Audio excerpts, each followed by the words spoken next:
I remind myself when my first game was 2020, April 13th, 2020. I made a joke about Super Sunday. I'm like, well, maybe Mother Nature doesn't like politics because Super Sunday tornado outbreak existed. I don't know. Okay, I know it's kind of weird off the topic or off the blue, but I am so happy with what I found when I was coin searching a few days ago. I popped a roll open and I got a 1906 Indian head. Like, what? I don't even know how the hell I got an Indian head. But you know what? My hopes weren't down, but my hopes are up. If I could find a 1906 Indian head penny from a roll like that, then I can easily. But I could definitely find a 1906 or 1909 VDB penny. I don't care. 1909S, I don't care. Unpopular opinion or unpopular choice. I think I'd actually keep the 1909 VDBS penny if I ever got one, instead of selling it. Yes, it's worth a few $1,000s, and that's a good amount of money, but even with minimum wage, it take me way too long to save up $1,000. It takes me I make a net of $300 a month because of my car payment. But still, I want the bragging rights of saying, hey, I have a 1909 VDBS. A core part of my collection, along with the 1914 Denver, 1922 Denver no mint mark, and the 1931S and 33 Philadelphia. Those are rare, and I'm going to need to take a lot of time to actually find those Wheaties. They're going to be very uncommon. And again, there's two choices I have, two paths I can take. One, buy them, which I feel like when I buy the pennies, I think I lose my pride a little bit. But my second option is my most wanted option, is to find them. Maybe I'll get lucky this year. I'm feeling lucky because one of the first pennies I got this year, or first Wheaties I got, was a 1918 Denver, which is a rare rare mintage, like less than 50 mil ever made. And I found 1918 Philly, 1919 Philly. 1919s aren't super duper rare. They're relatively uncommon, but there's a lot of them that have been made. It's not like they only made like 10 million, though. They made like 190 million, which it's not a whole lot in today's terms. But it's still a big chunk, or a decently big chunk in wheat penny terms.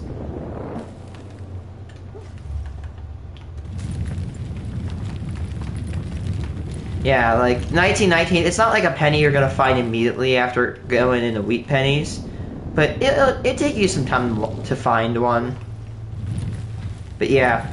Anyway, let me reiterate what happened. In 1909, the Mint officially released the penny, the Lincoln penny. I wonder how many people really know how long the Lincoln cent's been in circulation.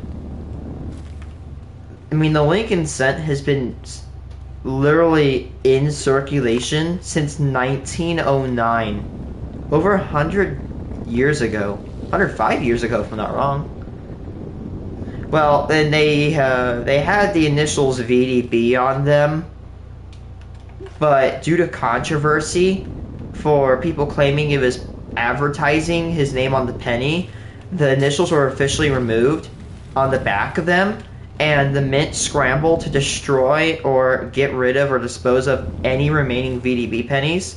So I think of the 400,000 VDBS pennies, only about 20,000 I think actually exist.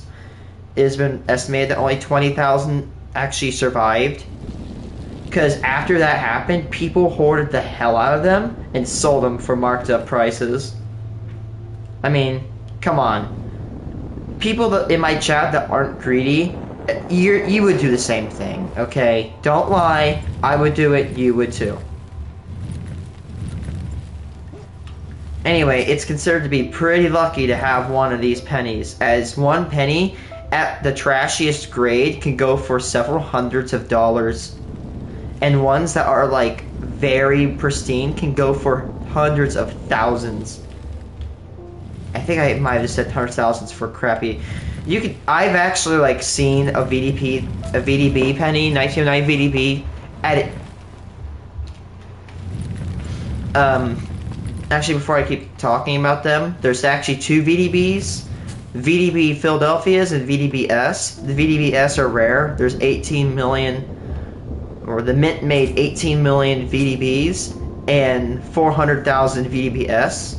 Again, to reiterate, the VDB-S is the rarest Lincoln Cent mintage besides the 2019 W mintage penny. Like, without an error, like the most rarest date, it is the rarest date of penny. And the worst versions of a VDB-S can go for as low as a few $100s. The cheapest penny, or cheapest VDB-S penny I've seen sold was priced at $980 some, and maybe even as low as $870. Still, that's a good amount of money. Remember, you're buying a penny. But yeah, it sounds dumb, but you're buying not only a penny, you're buying a valuable penny at that. Because if you start speaking about 1909 VDB-S in your collection or want to sell it, people are going to start listening. Because they love that. Collectors love VDBs. I personally have 4 VDBs myself, none of them S-mints. And all of my VDBs cost literally no less than $6, so even the VDBs can be a little bit pricey. I was gonna hoard a whole ton of them, but like $6 for a penny, and they can go for as high as like a few dozen dollars. I've gotten them for at least $12 per pop, just because I want to have one. But yeah. I think the oldest penny I've naturally found in circulation is probably a 1912.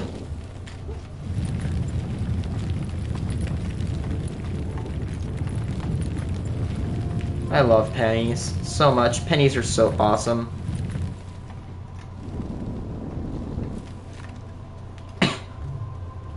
Just to pick one up and have Lincoln smiling at you, one of the greatest presents of all time, smiling right back at you, wishing you good luck.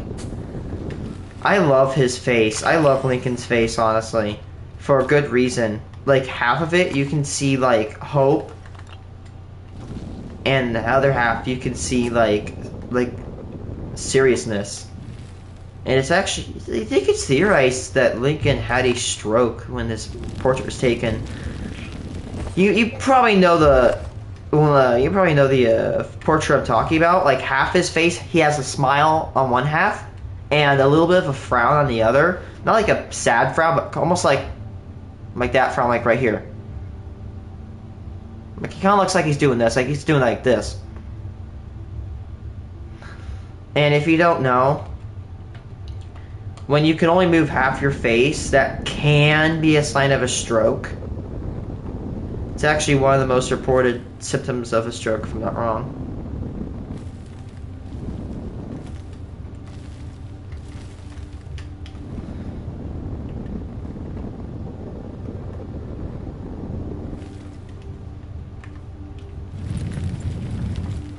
In 2009, 100 years after the penny was actually introduced, like the Lincoln penny was introduced, they made a bicentennial variant, which I also hoard.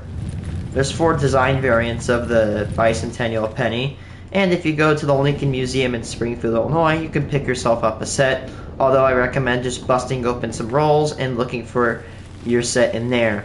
It's definitely a little bit cheaper to do that.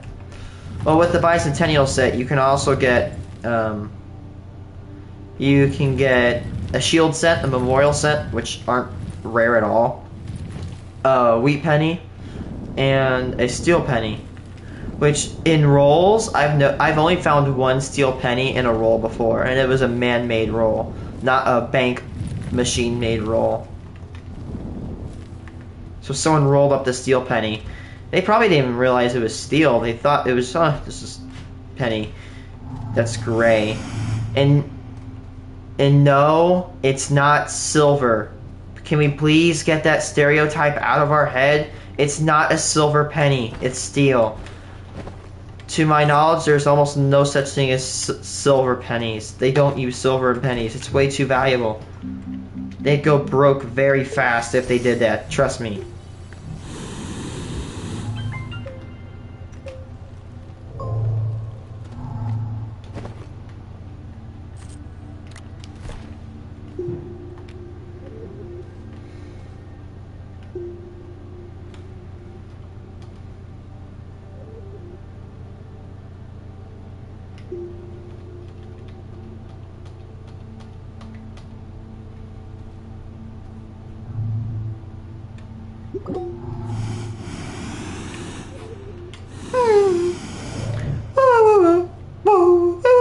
Hear it?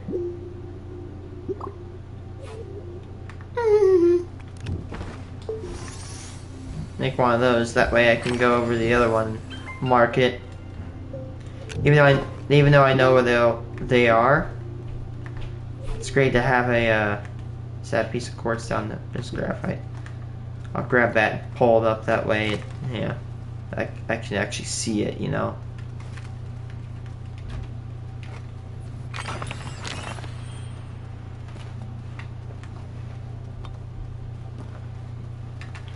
Fun fact of the day, actual true fact from the BEP. The BEP will never print bills ending with the letters O and Z. Well, actually, I am wrong about one thing. They will print bills ending in Z, but those are only experimental bills. So if you see one with a Z on the end, that's definitely experimental, and how the world it got out of Washington or Fort Worth, I don't know, but you probably should consider yourself lucky and not tell the government about it, because the government doesn't take too kind to looking for experimental bills outside of circulation. It's also illegal to own a $100,000 bill. Yes, apparently that actually exists, but the $100,000 bill was only exclusive to reserve banks, and I'm pretty sure they were destroyed once they were transacted. Only a few of them are actually still around, because they don't use those anymore.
The Nightmare of Phantoms deep dive. Take it back. I said bagel, not bagel. Oh, Carmax isn't bringing any money back here. Why don't you? Because you need like razors and stuff. Experience Carmax and you'll never settle for anything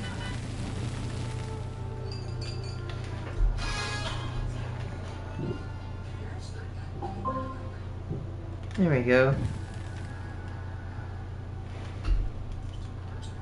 Is the wide variety of mobs to be found. There are the fan favorites, such as the Creeper and the Enderman, as well as peaceful villagers and their evil counterparts of the Illagers. However, there's one that sticks out as extremely unique, and that's the Phantom. Although it certainly had its share of controversy amongst the community, is it possible to deny that there's something strange about it compared to everything else? Why does it only attack players who haven't slept? Is it even real, or is it some dark Again, hallucination? why? Please, just Welcome to terminate. a series where I explore Nobody some cares about the interesting and Phantom. unique Nobody. aspects of games Maybe such as 2 Minecraft. people and their mom, Tonight, we're going to stay up late to examine the Phantom. but like nobody Our explorations will allow us to see cares about the Phantom. overall context of the Minecraft world. Nobody would cry if Join it got me for a removed. dive beneath The only way they are useful, only way they're solely useful, is if you want to actually make slow falling, which again, I will preface, it is very useful for the end, especially when you're fighting, because I have constantly fallen off of the end islands when I've gone through the end gateways, so it's really good to actually have those potions on hand. That way, in case you fall into the void, you can slow fall and maybe throw an ender pearl up. It gives you a lot more reaction time. Other than that, useless. But you could fix elytras. No, just use unbreaking and mending. waves.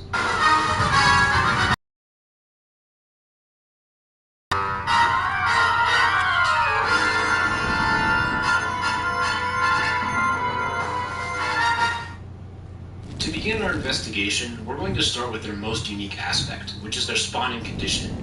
Unlike every other mob in the game, the Phantom appears to be deeply tied to the player itself. Several things are required in order for Phantoms to spawn. First, it must be night or a thunderstorm. Second, the player must be above sea level, and third, there needs to be an unrestricted view of the sky. The fourth condition, however, is the most interesting of them all. It must have been at least 3 Minecraft days since the player Oh, I used to put slept. glass over If there. these conditions are met, then groups of Phantoms will spawn overhead, encircling and dive bombing the player. The final condition forces us to rethink some basic Minecraft mechanics. When talking about Minecraft lore, we often need to make a distinction as to whether something was designed to be lore, a gameplay element, or a technical limitation. A simple example of this is the Void. Although it may be tempting to try and craft some complex theory about what the Void is, the reality is that it's probably a technical concern. All video games have something like it beneath the geometry. It's not even supposed to be seen because of the bedrock layer, so I think it's tough to argue that we can use it when trying to figure out the lore. Another example is the infinite water source. Does the fact that 2 buckets can magically produce an unlimited amount of water imply some deeply complex interaction between the two? Does having 2 buckets tap into some interdimensional cosmic water source, allowing for infinite water at the expense of having an eternally dry nether? No, of course not. It's a gameplay decision, designed to make things easier on the player, especially if they're trying to build using water or craft potions. Now let's talk about sleeping. Initially, we may think of this as a gameplay factor. Sleeping serves the very practical use of setting the spawn point, with the added benefit of skipping the night. At first glance, there's really no reason to assume any lore implications. It's convenient from a gameplay standpoint to have a sleeping mechanic. Case closed, right? But that's what makes the Phantom so interesting. It takes something that seems to be purely designed for gameplay and suddenly turns that on its head, forcing us to fundamentally reconsider our assumptions. There is some purpose to sleeping besides just the practical element. A player that refuses to sleep is suddenly assaulted by screaming beasts from above. Sleep has been morphed into something that we need to consider from a lore perspective. So perhaps the best way forward is to take a brief detour into Dreamland and really think about sleeping analytically.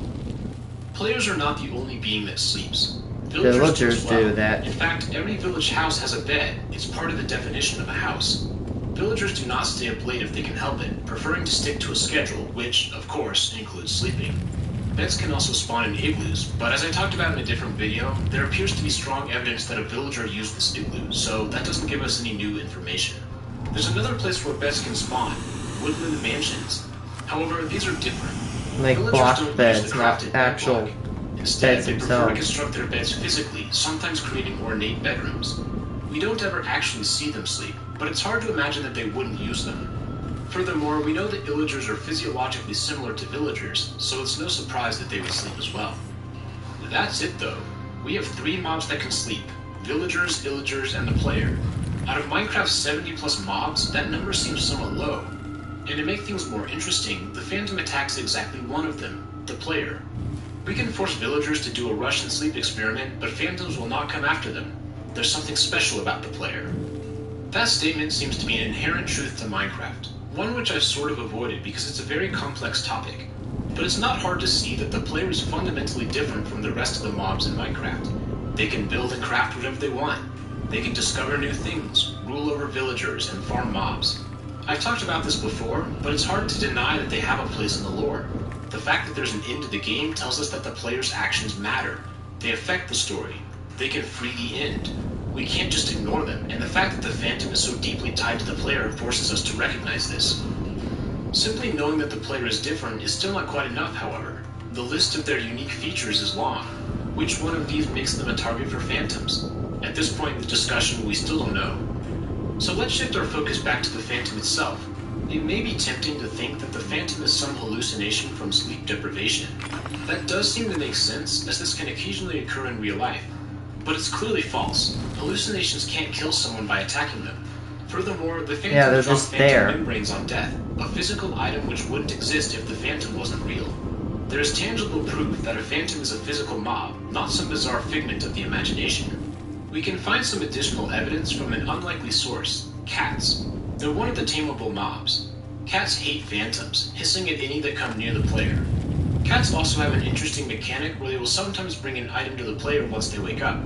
And one of them is Phantom membranes, such as string, feathers, or parts of a dead rabbit. But what's intriguing is that cats can occasionally find Phantom membranes. Although this seems inconsequential, it alerts us to a subtle point that may otherwise be missed.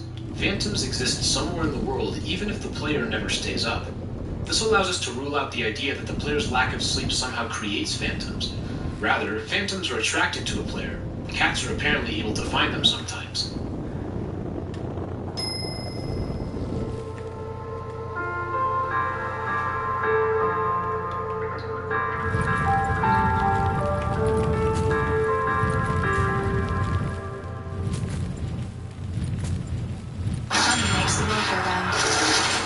Crypto makes the world go Dude, who cares about crypto? Nobody.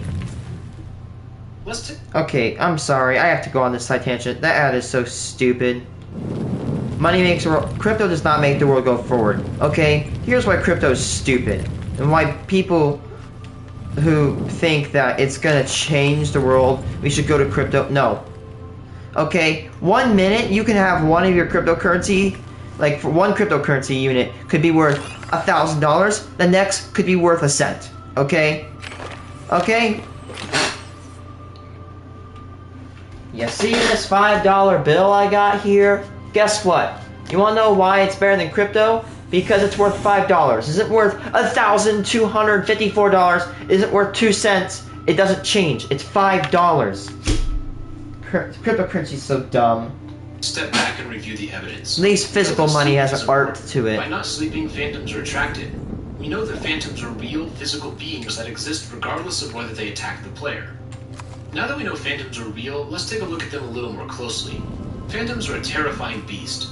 They're the only overworld hostile mob that can fly, and their airspeed is second to just the Ender Dragon. Phantoms also have a very important property: they're undead. This puts them in a rather large group, including zombies, skeletons, zombified piglins, and many more. I've talked about this before, not heard that sound in a while. One important while. implication is that an undead mob was, at one point, living. For some undead mobs, this is easy to see. For example, a zombie villager was clearly a villager, and a zoglin was a hoglin. There are many undead mobs whose original beings no longer exist in the world. This group all has the same basic anatomy, humanoid and similar to the player. These are an extinct species of builders, a group which I've mentioned a few times before. There's evidence for their existence throughout the world, but none of them survived, becoming undead instead. We'll return to these builders in a bit. For now, we can recognize that many of the undead mobs can all be lumped into a single category. Now, the Phantom stands on its own among the undead mobs. There's nothing even remotely close to it that's alive, nor are there any other undead mobs similar in the slightest way. Nonetheless, we know that there was a living version of the Phantom at one point in time. So where is it, and what happened? This is one of the tougher mysteries we've covered on this channel. To think about it, it may be easier to eliminate some possibilities. The main use for the Phantom membrane is to repair the elytra. Does this mean that the elytra comes from the Phantom? I don't think so, for a couple of reasons. First of all, Phantoms don't spawn in the end, and elytra are found exclusively in the end. Second, the elytra appears to be beetle wings. In fact, the word elytra refers to the hardened wing protectors in real-life beetles. Phantoms are simply not beetles. We can see a clear spine and skeletal system, contrary to the exoskeleton found in insects.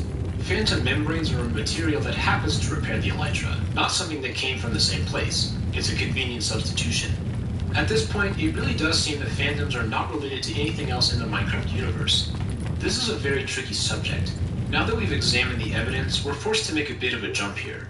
I'll give you a fair warning. Usually in these deep dives, I'm pretty sure that my explanation is correct. But in this case, I'm less confident, so please respond in the comments with your thoughts about what I'm about to say.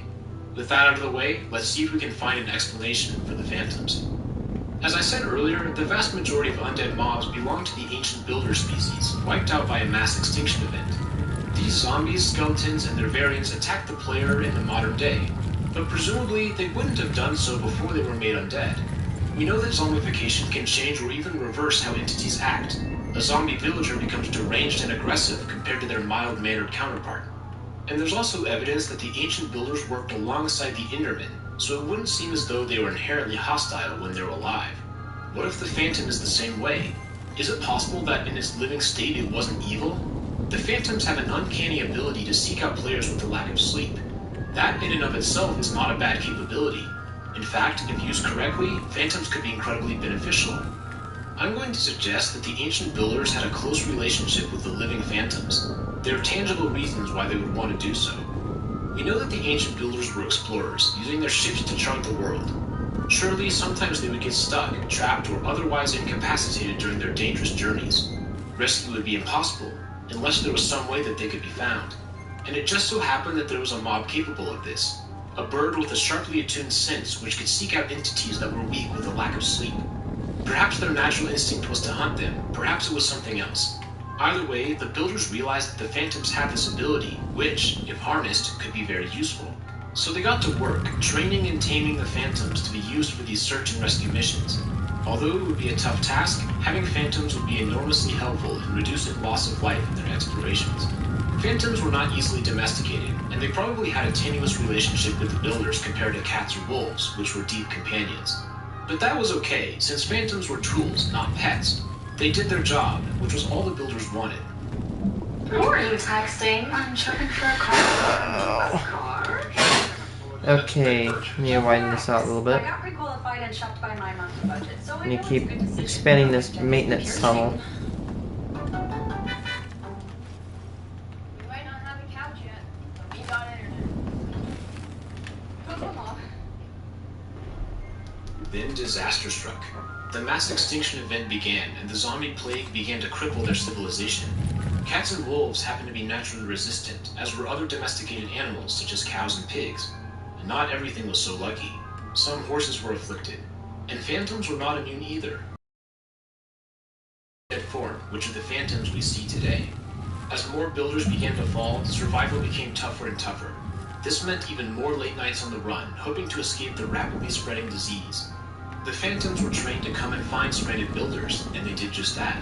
The problem was that they were infected, hunting down even the most the beings designed for rescue became the final dagger in their fate. This helps explain why cats hate phantoms. They seem to have an innate sense of when something is wrong, and after spending so much time with the living phantoms, they instinctively saw the problem with their undead variants. Although cats didn't have a deep understanding of what happened, they at least knew that something unnatural was going on, hissing at any phantoms that came nearby. As phantoms are birds, it's not unlikely that some of them were attacked by cats, leading to their avoidance of them. Skip ahead to the present day. The player is very similar to the ancient builders, both in capabilities and in appearance. They may even be of the same species, but that's a can of worms I'll save for a different video. Regardless, they're alike enough that phantoms instinctively attack them after a lack of sleep. The difference is that the player is not vulnerable to zombification. So although they're annoying, at the end of the day they're not that much different than zombies and skeletons. They're continuing to use their special capabilities even after becoming undead. As I said earlier, this is speculation. In every video, I remind you not to take what I say as the absolute truth. Think about the facts and come up with your own ideas. This topic is especially complex, and although my explanation may be correct, I could also be totally off base. For one, I still haven't explained how or why. You know what? I'm noticing something. Last night, I could stand between one of the pathways, and I could see both of these giant pillars. But now, I can't. With this pathway.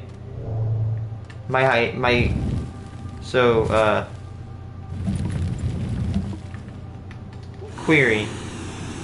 Are the distances between these giant pillars different? Do they different?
Huh?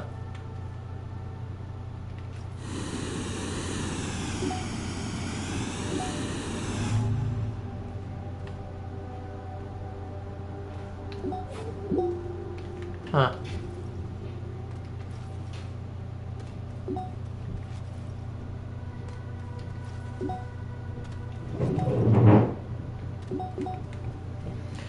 I wonder, I'm gonna go down, go down to the core and check.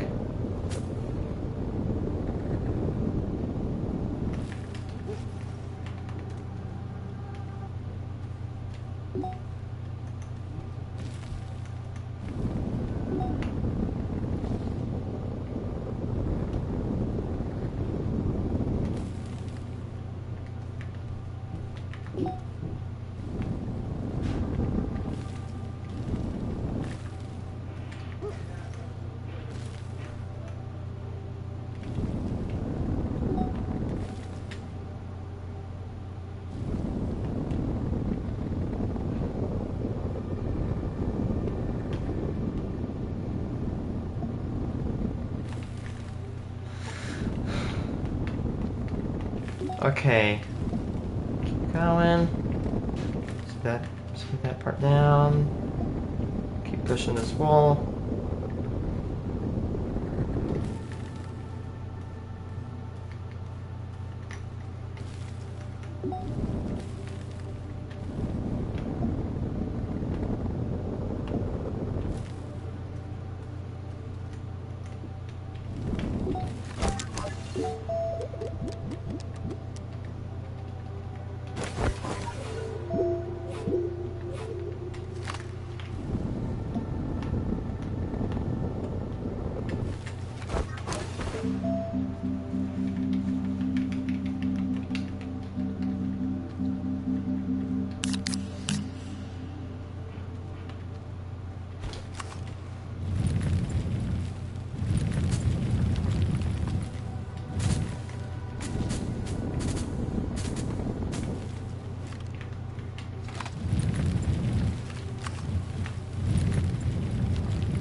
I think I might actually start digging out a bunch of this earth to kind of like not have any walls. That way it's easier to build.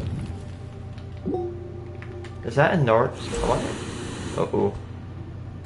Oh, and also we're gonna destroy all these evil plants for obvious reasons. Is that the North Pole?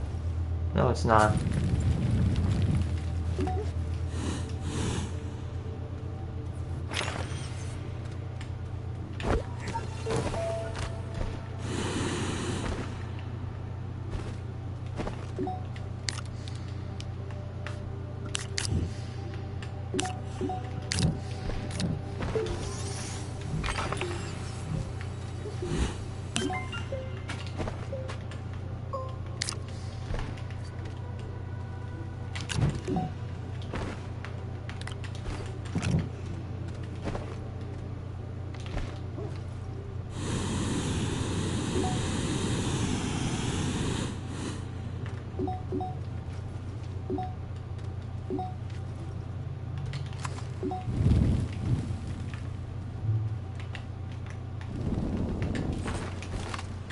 I doubt this will work.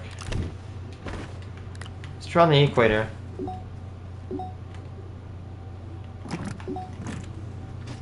We're on the equator, which means that it's perfectly level.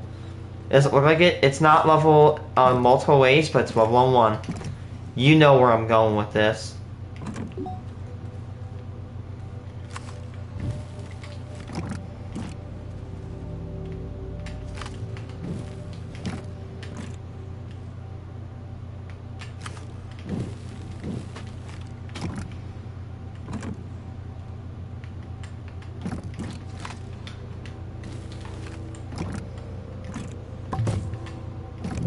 And then we build off that.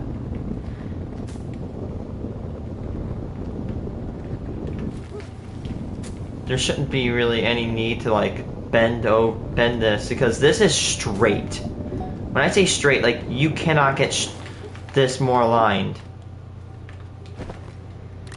This is extremely useful as a tool.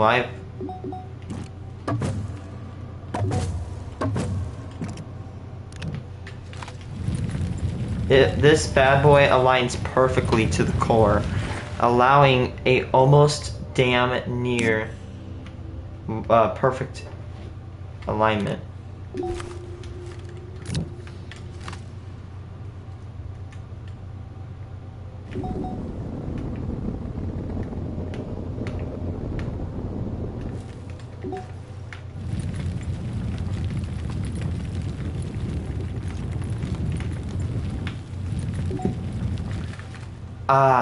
Now I'm gonna standardize that right there. If we use these if we use these correctly, we shouldn't really have to.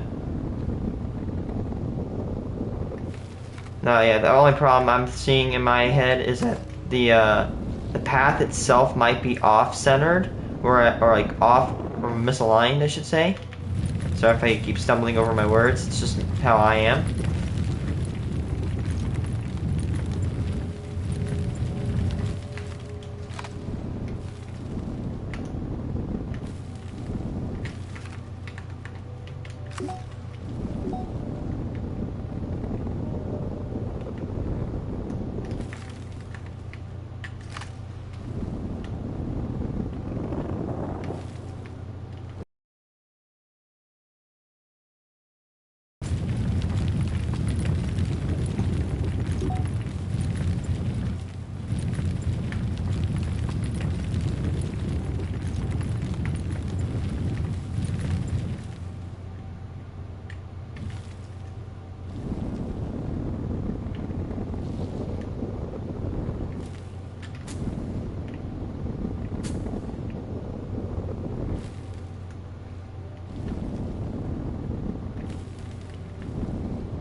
Yeah, I think we have researched RTG. Yep, we have.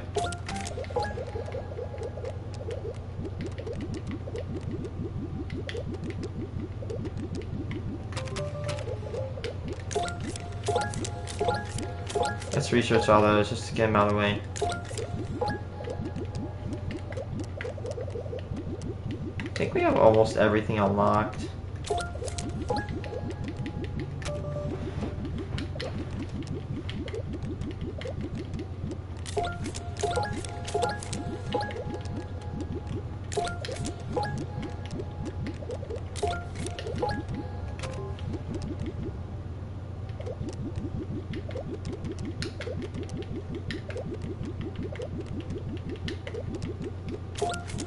How do I not have tall platform unlocked? As industrial as I I am. Oh yes, I love how even the game devs realize that.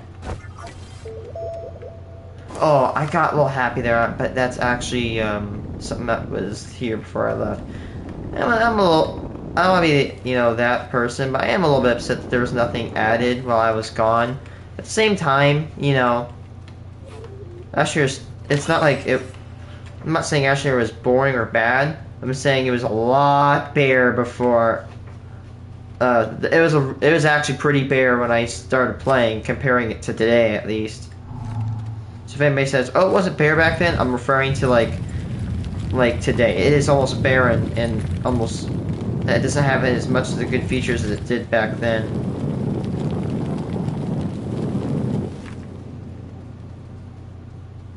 Huh. It appears that this one... No, it does. I don't think this is the one that attaches to the core. No.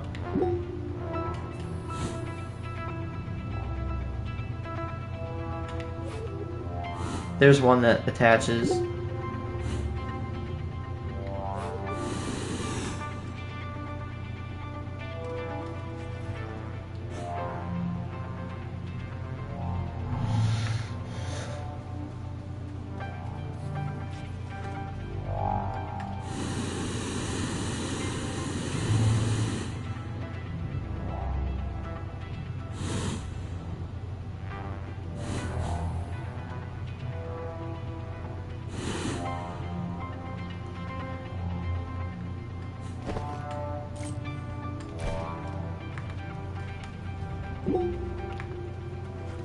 One, two.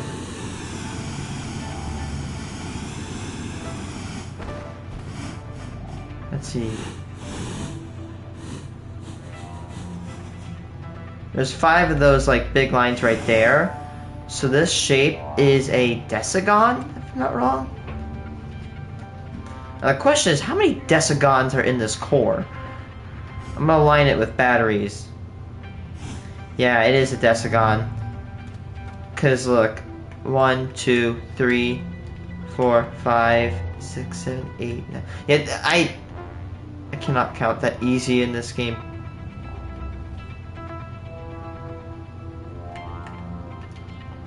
One. Okay, by the way, 1, 2.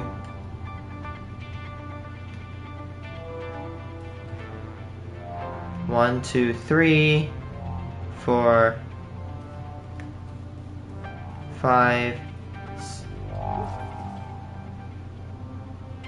There's a gravity globe down here. Where the hell did this come from? I do not remember dropping one of these things down here. This is the leg, and another piece of junk.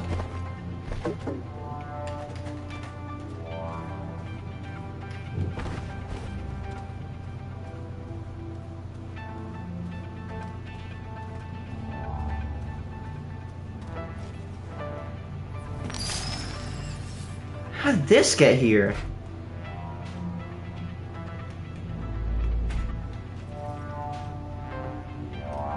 Another piece of garbage.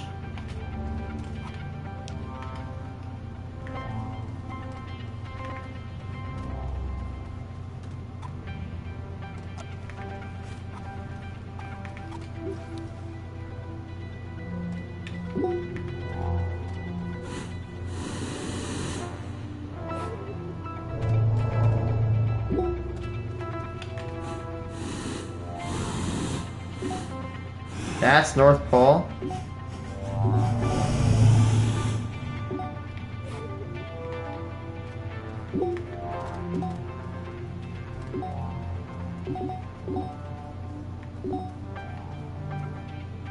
I wonder if this is like a west and east pole attachment.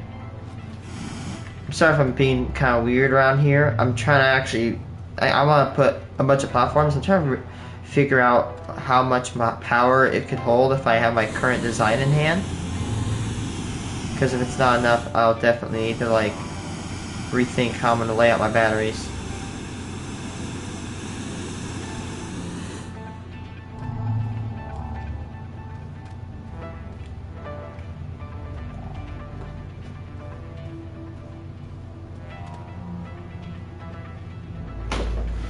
The amount of lines, the purple lines in this actually kind of make it confusing to measure.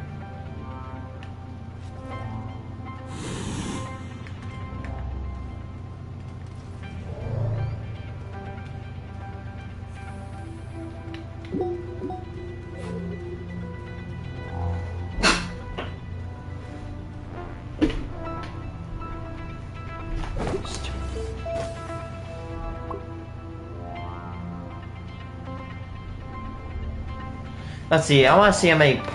You know what? Here's what I'm noticing. Every single one of these quote-unquote decagons, like you see how this big shape and has a pillar in the middle? Here's what I'm thinking, is that for every pillar, there's a decagon.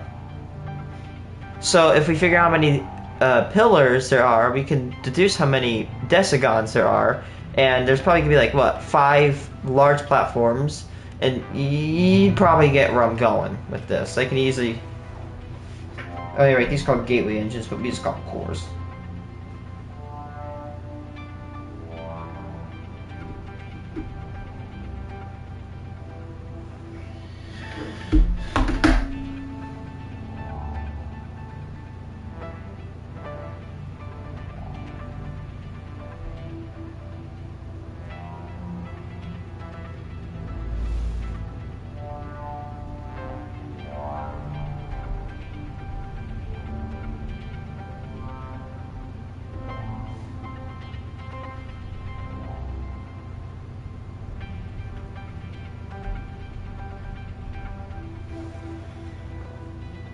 Two pillars are connected.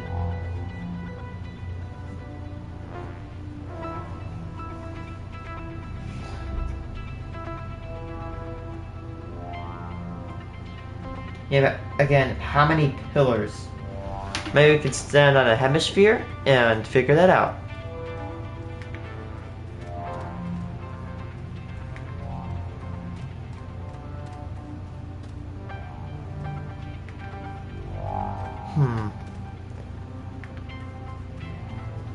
You know, okay, let me confirm a hypothesis real quick.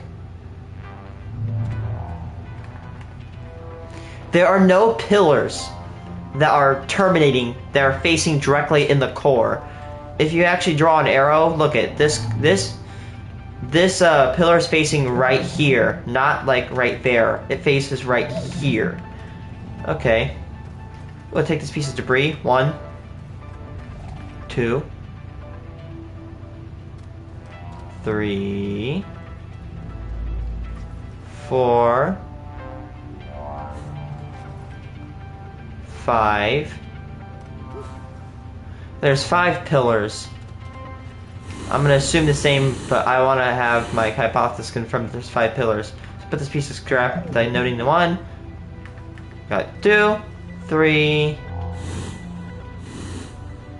4, 5, and we coming back around. Yup. Okay, so there's 10 pillars, 5 per hemisphere of this core. By the way, the hemisphere is roughly divided down this line I'm drawing on screen. Southern over here, northern over here. But for hemispheres, we're going to use the core relevancy. Now I'm sorry if I speak in gibberish. What I mean by relevancy, instead of, we're going to split this core in half. I'm going to refer to the top of the core as this part, and the bottom of the core is this part. So there are 12 pillars, 2 connecting, and 10 separate. Of the 10 separates, there are 5 at the bottom part of the core, and 5 at the top part.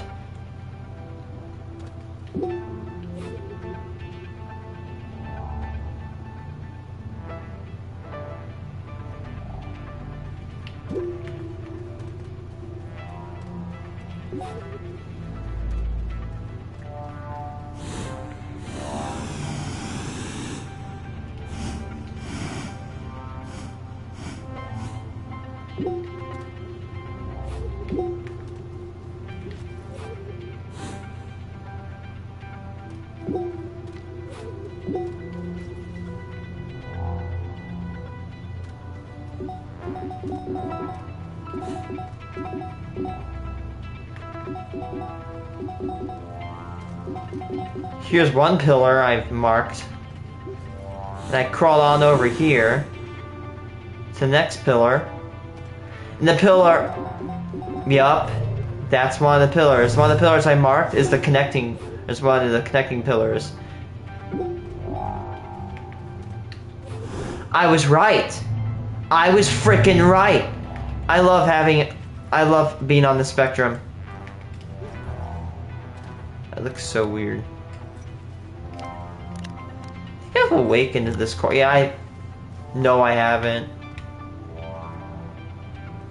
Never mind, I did.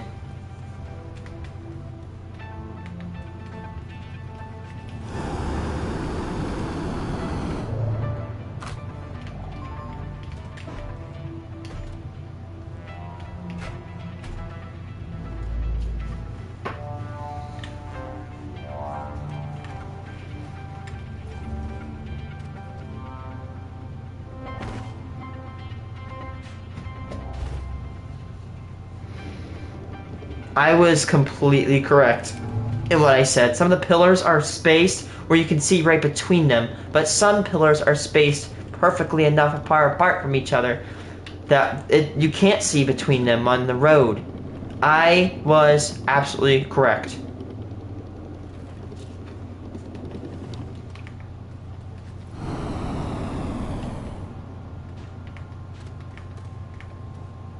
What weirds me out is the fact that I'm actually on the equator. So shoot, that is producing a dilemma. On one hand, I have a really decent road. On the other hand, I'm a little bit off center. Should I begin making two roads?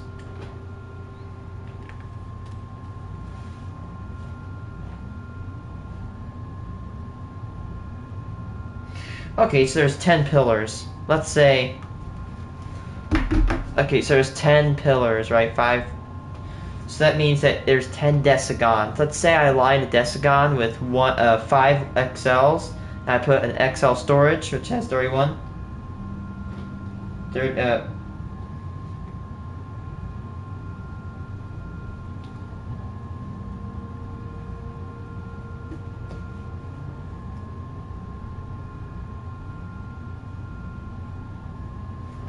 I don't know.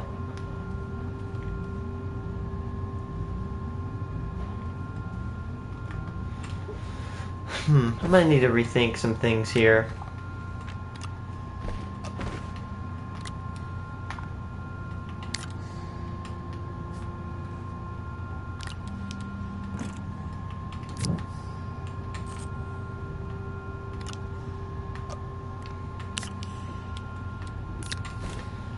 I need some more hydrazine.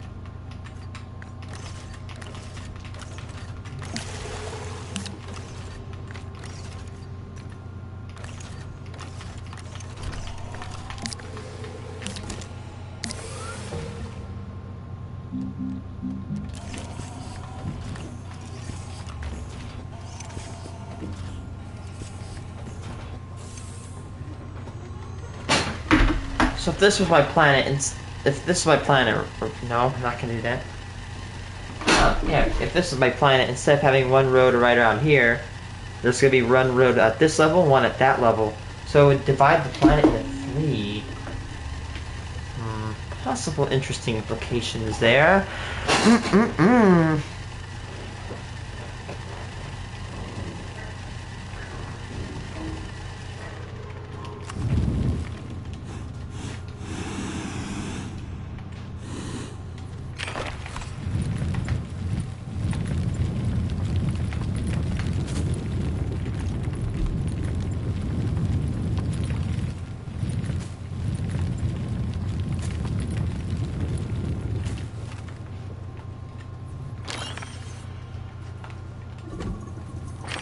Oops.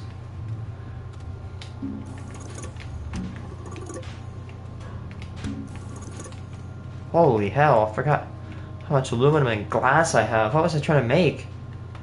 Probably, aluminum, glass, probably wind. No, not wind. Oh, yeah, I think it's actually, yup, aluminum and glass and carbon. I was definitely trying to make solar panels. Yeah, that's definitely what it was. I remember I was hoarding. Hoarding a lot of materials to make solar panels. Like big solar panels.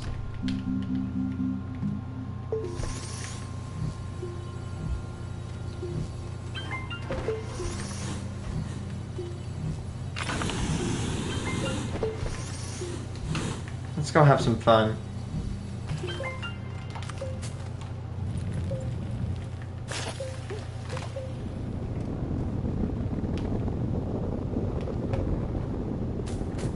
I kind of am thinking about dividing that. I'm making, like, make 2 pathways. I'm gonna try that and see how it works. Don't worry. I'm not wrong. I feel like this planet would be a lot easier. Actually, the moon would be a lot easier to do this on. Because, well, it's a moon, not a planet. And look, you can even see the curvature. Oh my gosh. Oh, I have another space. There's one.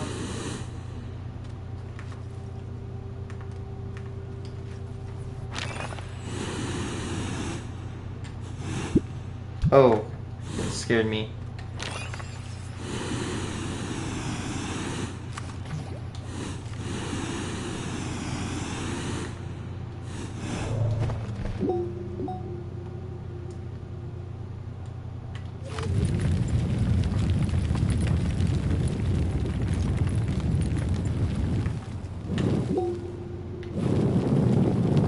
I'm gonna start putting down beacons. I'm gonna put blue beacons to the bottom part, quote unquote.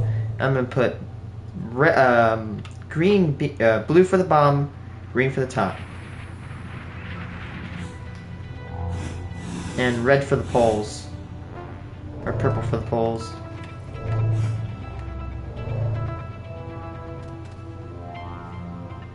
That's the quote unquote top.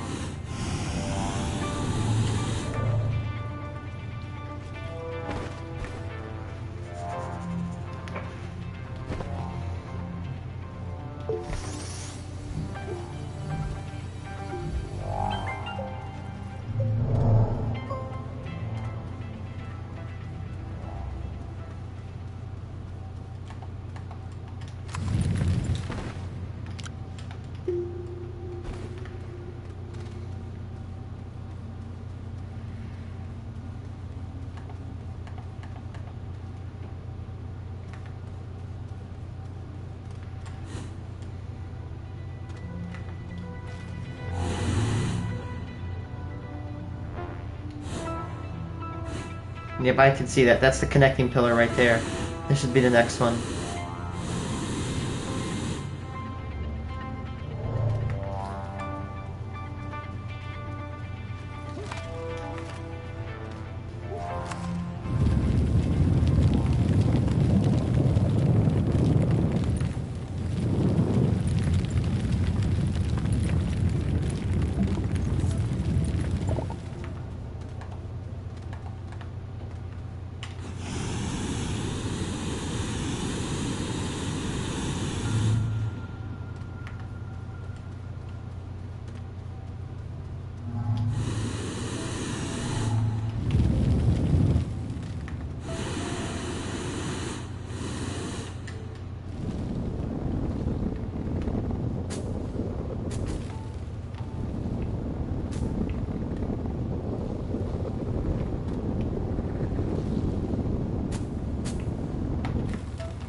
And this would be a green pillar.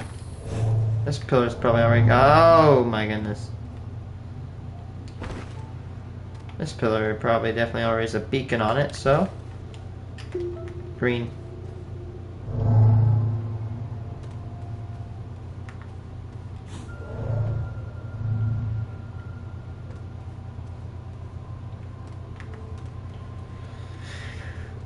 Okay.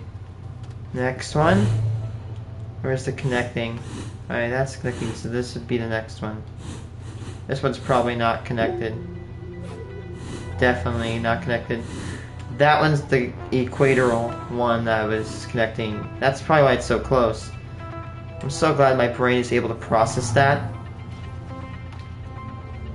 Yeah, I went from that pillar right there to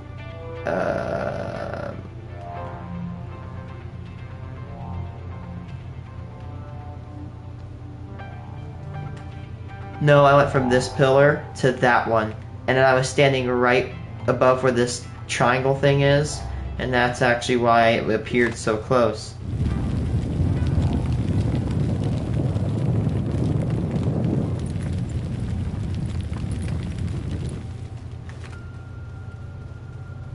No wonder I'm special then.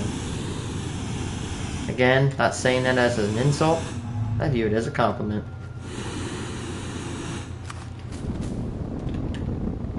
Oh, goodness gracious.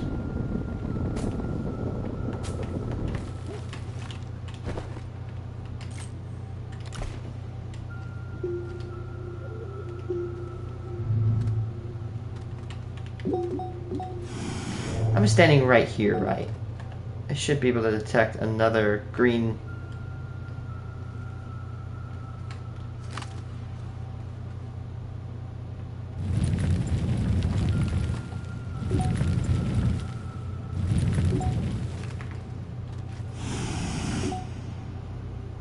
Where's the other green beacon?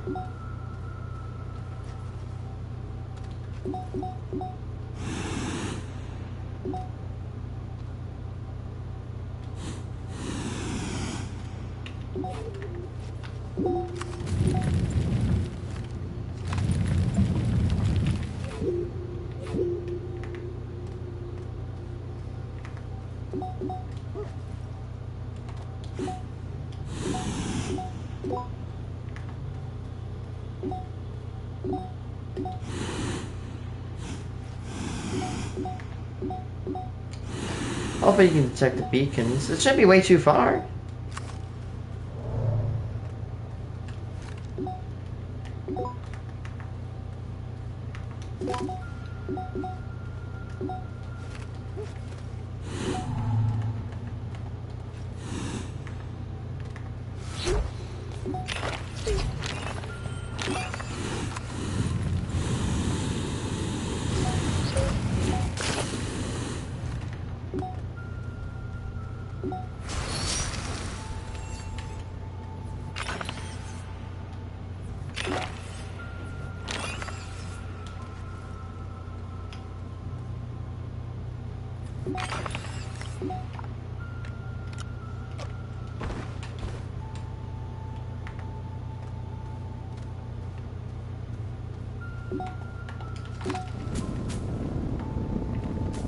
Pretty sure there is a rare chance for instead of being a junk furnace, there'll actually be a functioning furnace.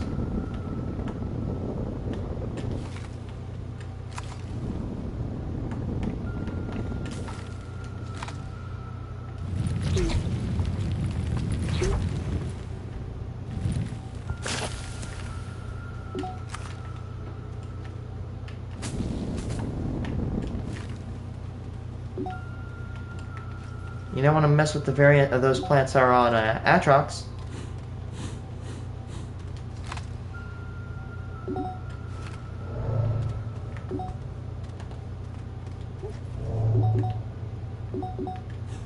So directly, yeah, you connect both.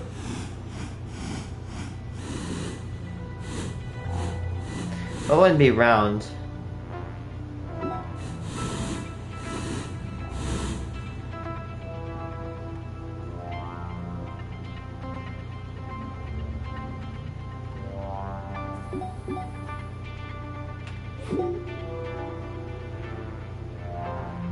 It's gonna form a pentagon.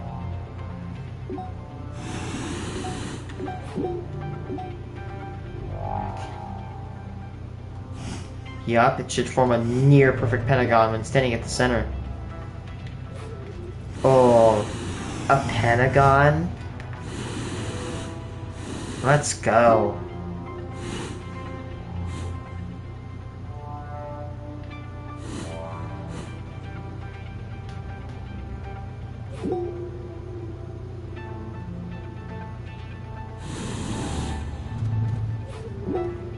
I lost track of which one has. I lost track. Got put on. I put myself on the. So, oh, look at that. Oh, that's gonna be a pain to extract. But again, I've put highways and crossed almost the entire solar system. I've literally made an equatorial trench and put it with solar panels. I can mine that. That's a walk in the park for me.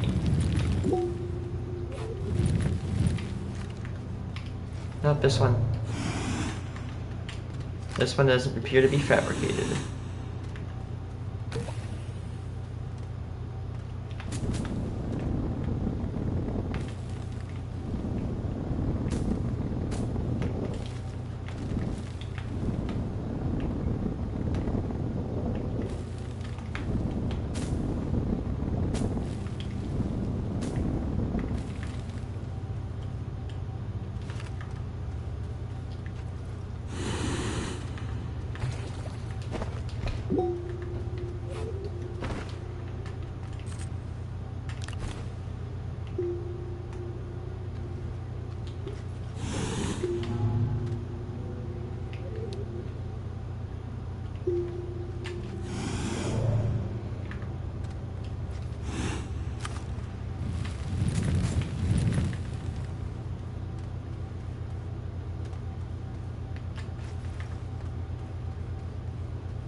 Baby pop coral.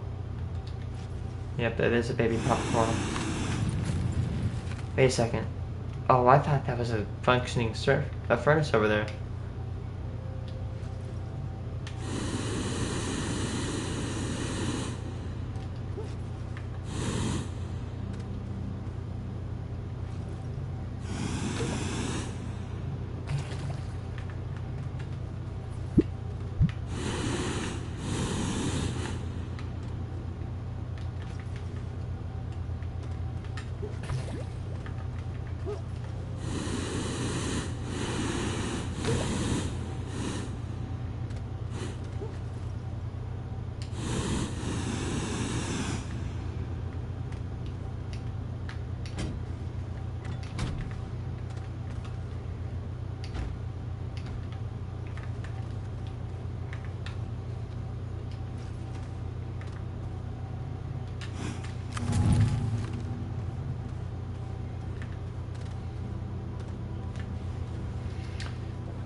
Oh man.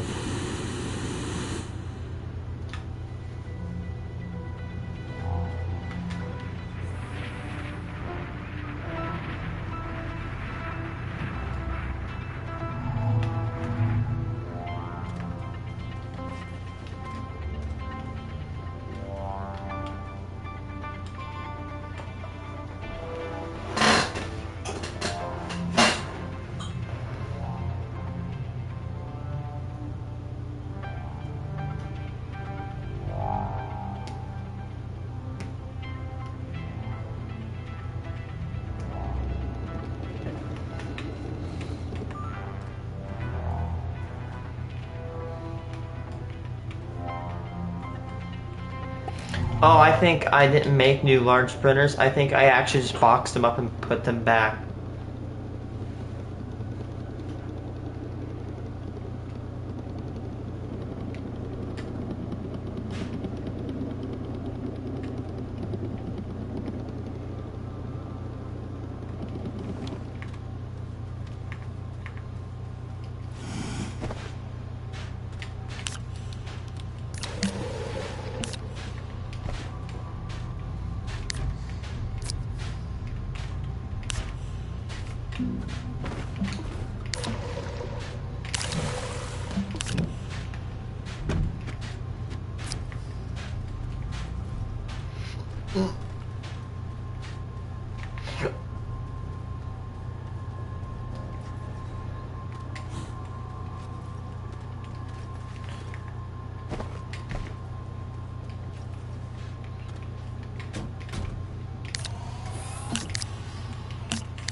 Flip.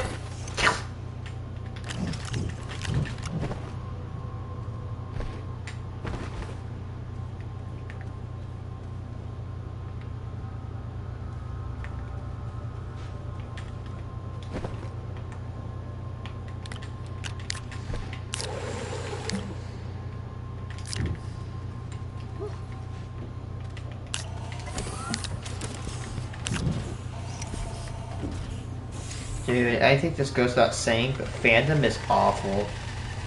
There's so many ads.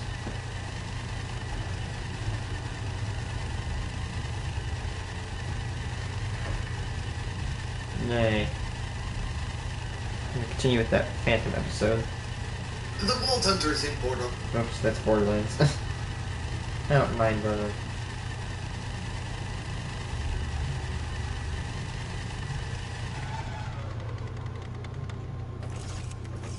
Huh.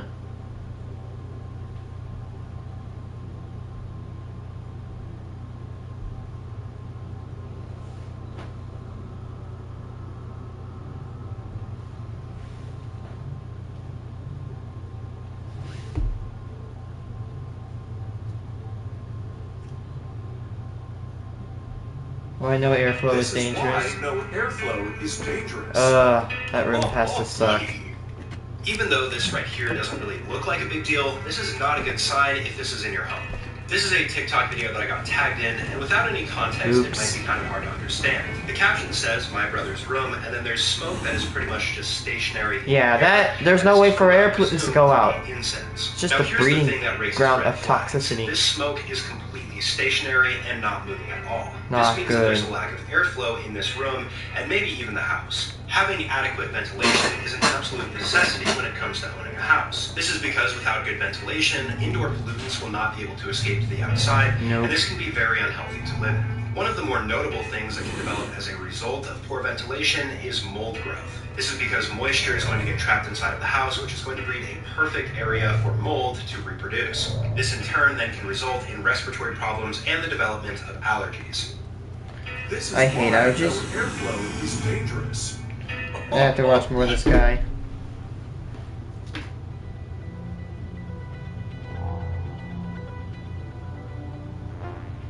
If this in your chicken, don't eat it. That is weird looking. This is probably something that you would agree with if this is your first time ever Yeah, seeing hell this no. happen to chicken. As a This video is okay, the first- there's a few things I can call myself without, you know, confidence, but I'm gonna say it. I'm a chicken connoisseur, okay? I eat chicken. I love chicken. It's my favorite, like, animal-based product, okay? Chicken just tastes good. Eggs, like, everything from chicken tastes good. You know what I mean? Chicken tenders, chicken wings. I don't really like wings. No, in my opinion, as long as it's not on the bone.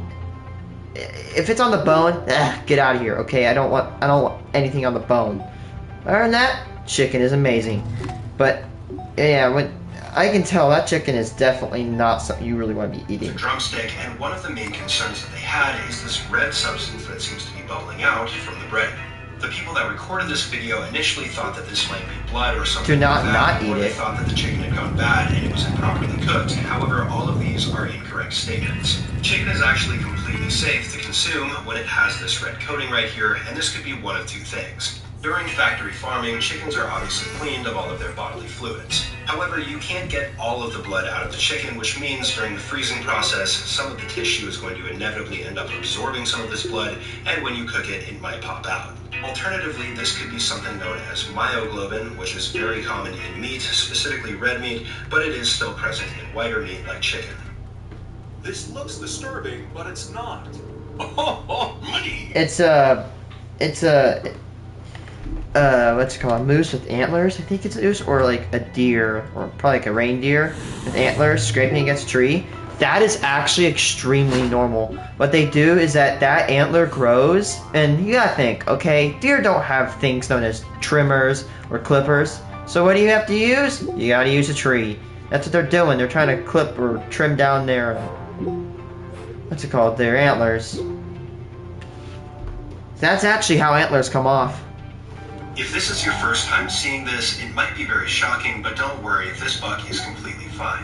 This video that I was tagged in shows a massive buck rubbing its antlers up against a tree. You'll notice that the antlers look extremely raw and red, and there's this substance that looks like it's peeling off of the antlers while the buck rubs it up against the tree. Though this is not often seen by many people, this is something that bucks will do every single year, and it's called shedding their velvet. Now there's a couple different reasons why bugs have velvet and why they shed it. First and foremost, this velvet is there to help the antlers grow and protect them. Once these antlers have reached their full potential though, blood flow is slowly cut off, meaning that the velvet will slowly start to disintegrate and fall off of the buck. This is also due to hormonal changes that take place. Velvet shedding looks painful. It's actually not a painful process at all because it's just a naturally occurring thing that they do. Yeah, they do that very... Why are cats afraid of cucumbers? Okay, that's actually a very good question. These are videos that we've all seen a million times, yet it seems like nobody actually understands what's going on here. This video that I got tagged in shows this cat consuming its food while somebody sneaks up behind it, placing a cucumber in close proximity. The cat then turns around, takes about a second to process what it's seeing, and then jumps out of fear out of the frame. Now there are tons of videos online depicting exactly this, cats being afraid of cucumbers, but why are they so afraid of cucumbers? Well, one of the most common leading theories for this is that cats are afraid of cucumbers because they somewhat resemble snakes. Snakes typically don't make a habit out of consuming cats or making them their prey, however they are opportunistic, so if a cat is in the wrong place at the wrong time, potentially it could get nabbed. Even though this is a widely accepted theory, there are a lot of people that say that cats are just afraid of changes in their environment that they don't expect, meaning it has nothing to do with the fact the cucumber resembles a snake. Why is this guy's hand turning white?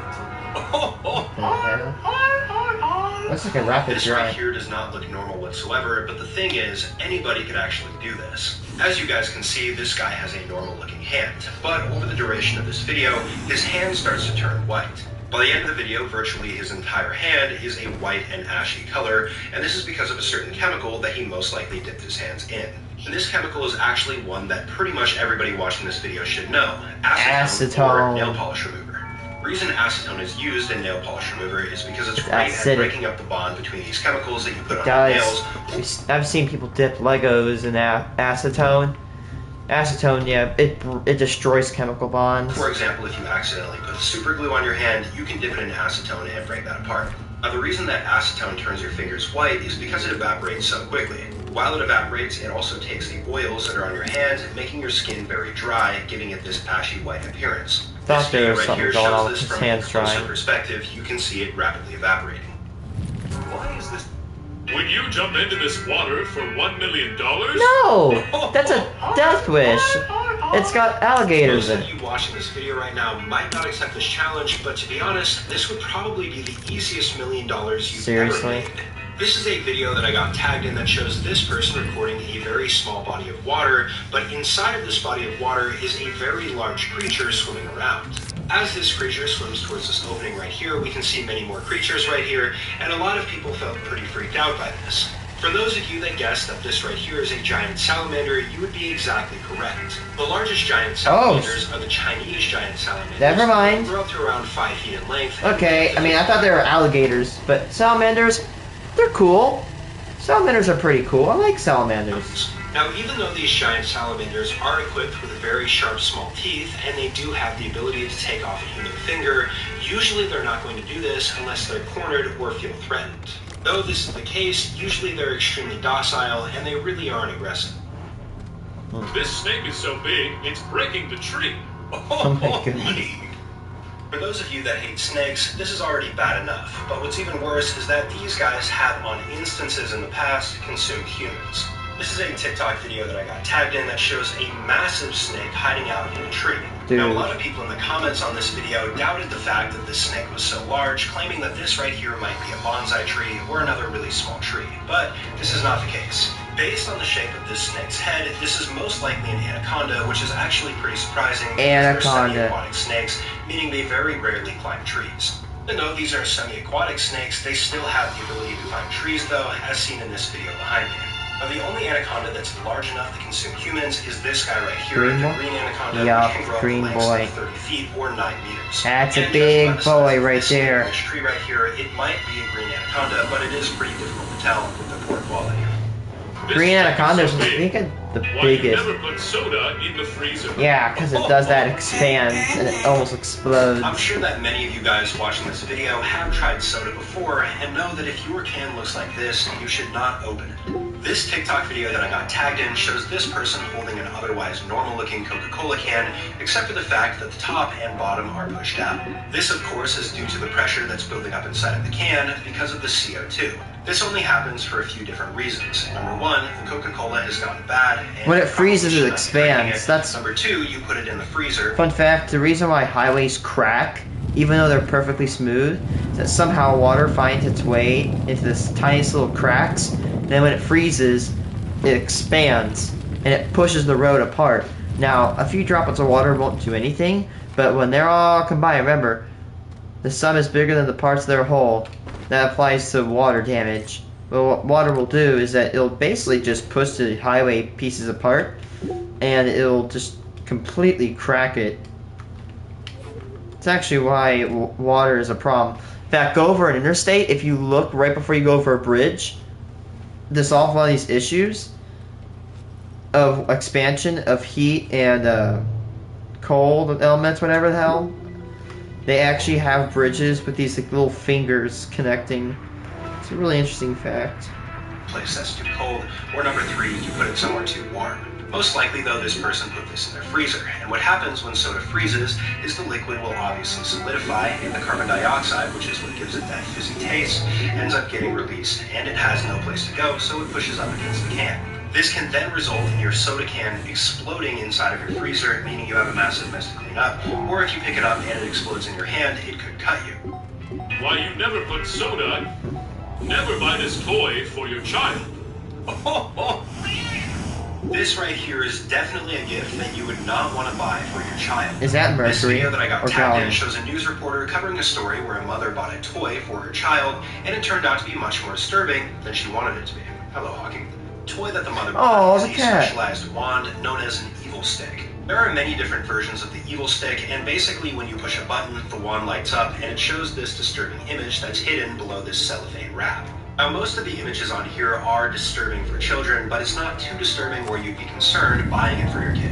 One of these photos, though, that I can't really show the full picture of, shows a demonic girl doing something to her arm. I'm sure that you guys can pick up what I'm putting down here. The mother that bought this toy was obviously infuriated with the store for selling this to children, but the store owner actually stood by his decision, saying that it's called an evil stick for a reason. Never buy this toy for your child. If you find this on the beach, take it home. What is that? In almost all scenarios, if you find something that looks like this on the beach, you should take it home because it could be worth a lot of money. While walking along the beach, this guy discovered a chunk of a yellow and waxy substance that weighed around 3.5 kilograms or 8 pounds for those that use the imperial system. And you might notice that this substance looks a lot like ambergris, which It is does something look like we've been talking amber. about recently. And ambergris is extremely valuable. As a For a quick beauty recap, product. this is essentially sperm whale vomit, and it's so valuable because of its pungent smell that's used in fragrances, and it's extremely hard to find. A 3.5 kilogram chunk would fetch this guy well over $100,000, but after testing, he found out that this is most likely just paraffin wax. And a lot of people confuse paraffin wax they find on the beach, which is relatively common, with ambergris because they do look similar. But the real kicker is this guy is selling a very small amount of this wax that he found on eBay. There's still 5 days left, and it's over $10,000. If you find this, Emptying your pool like this is a ho-ho horrible idea. No kidding. That's how you flood your yard. If any of you guys own a pool and plan on using it this summer, this is some information that you should know. So this is a video that I got tagged in that shows this guy attempting to empty this out-of-ground pool. You can see that his method of choice is just to push down the pool wall, allowing all of the water to flow out over the yard. There's a few different reasons why this is such a horrible idea.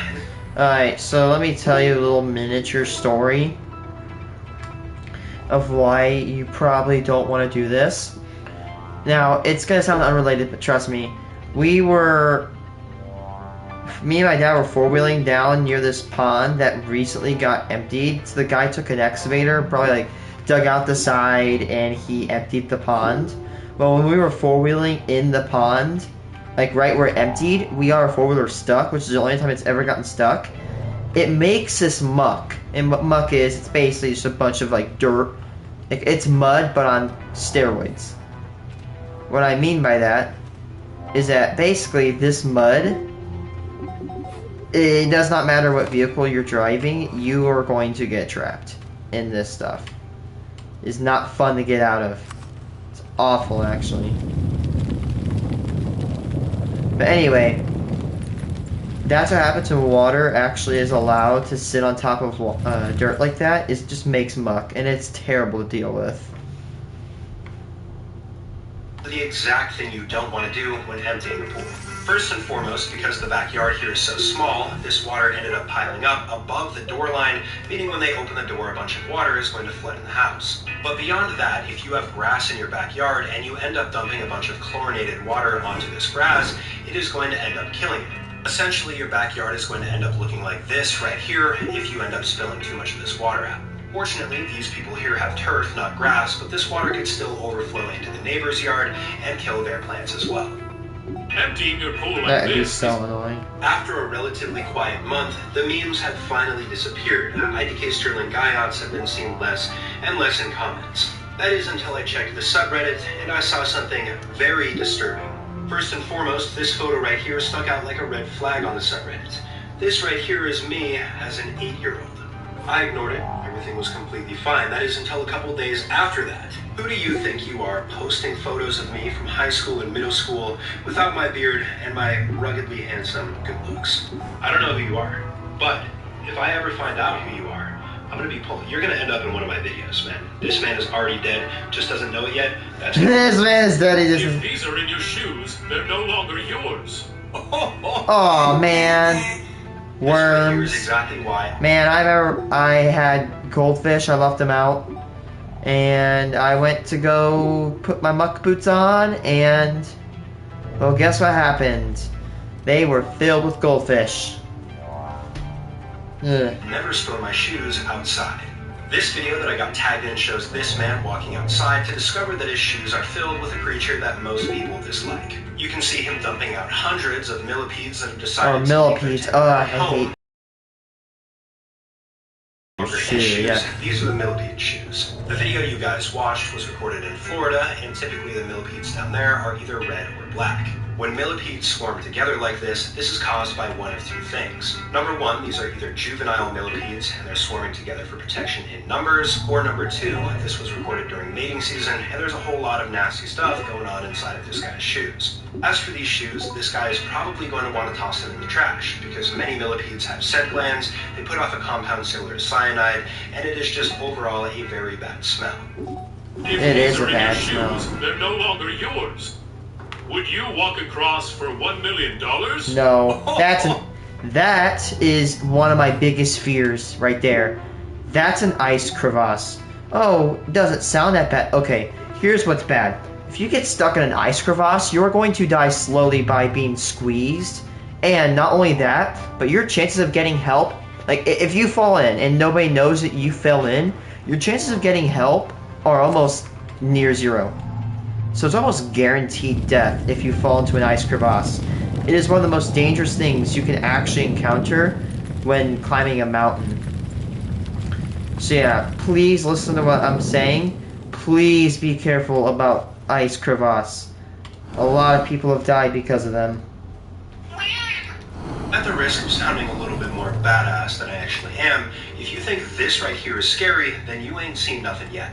This is a video that I got tagged in that went pretty viral for showing this person crossing a very small ladder that's commonly used by mountain climbers to cross crevasses. You can see that yes, this crevasse right here has a very far drop down to the bottom, but this is an extremely short ladder when you compare it to ones from Mount Everest, for example. Typically, these ladders are going to be placed out. Yeah, it's short, but if it's not secure, yeah, I ain't going over. Every year, the crevasses change, so Sherpas have to constantly improvise and choose new pathways. Now, though these ladders look pretty sketchy, you are fortunately clipped in with these ropes right here, so if you do accidentally fall over the side, you're not just going to fall straight down the crevasse. There's lots of footage online showing people accidentally misstepping, and these ropes do catch them and they're rescued. Would you walk it? Why you aren't allowed to swim in this water? Now, even though the title of this video might insinuate that it's dangerous for you to jump into this is actually not the reason why you aren't allowed to swim in this water. This is a video that I got tagged in that shows this guy right here with a bucket full of items that he's about to toss in. And as soon as the contents of this bucket hit the water, an eruption of several large splashes take place a little ways out. But even though this might look scary, these splashes are actually from one of the most gentle and friendly aquatic creatures. The number one culprit for these splashes are these guys right here, known as manatees or sea cows. Manatees are completely harmless to humans. In fact, one might say they're even friendly. And that's exactly why you're not allowed to swim with them, touch them, or be in close contact with them, because this could actually be detrimental for them when they go back out into larger waters. And the only reason manatees splash like this is to scare away their predator because they're afraid. Why you? Is this a secret humiliation ritual? This video is way far outside of the normal videos that we make, but let's talk about it. So one of you guys tagged me in this video. This right here is a famous rapper known as Playway Carti, for those of you that don't know, and he was spotted walking outside of this convenience store wearing what looks to be a thong. Here's a higher resolution image for those that are curious. You'll notice that this is not actually a thong, but besides this, many people in the comments were saying that this was a humiliation ritual. And this right here is where the topic of celebrities actually becomes a little bit more interesting. If you've ever seen a celebrity do something embarrassing in public and it seems almost like it's on purpose, this is what a lot of people think are humiliation rituals. In short, this is a conspiracy theory that typically involves record labels where they'll bribe their artists to do something purposefully embarrassing in exchange for a favor or to boost their album, for example. Many people also think these humiliation rituals are tied to the Illuminati as well. Really? This is why you don't surf after it rains. If any of you guys watching this video surf, then this is some information that you need to know. The video you guys just watched shows this guy doing something most surfers know not to do, that is, surfing after it rains. You can see from this frame his board is covered in this brown substance, and when this wave hits him, the water is also filled with this substance as well. Now, after some research, I found out that you're not really supposed to surf after it rains for around 72 hours, and this is because there could be harmful bacteria present in the water. This is, of course, because rain, when it falls, is going to end up flowing downstream into the ocean, and it's going to take the bacteria with it. Most of the time, what you're going to have to worry about are sewage runoffs and fecal indicator bacteria.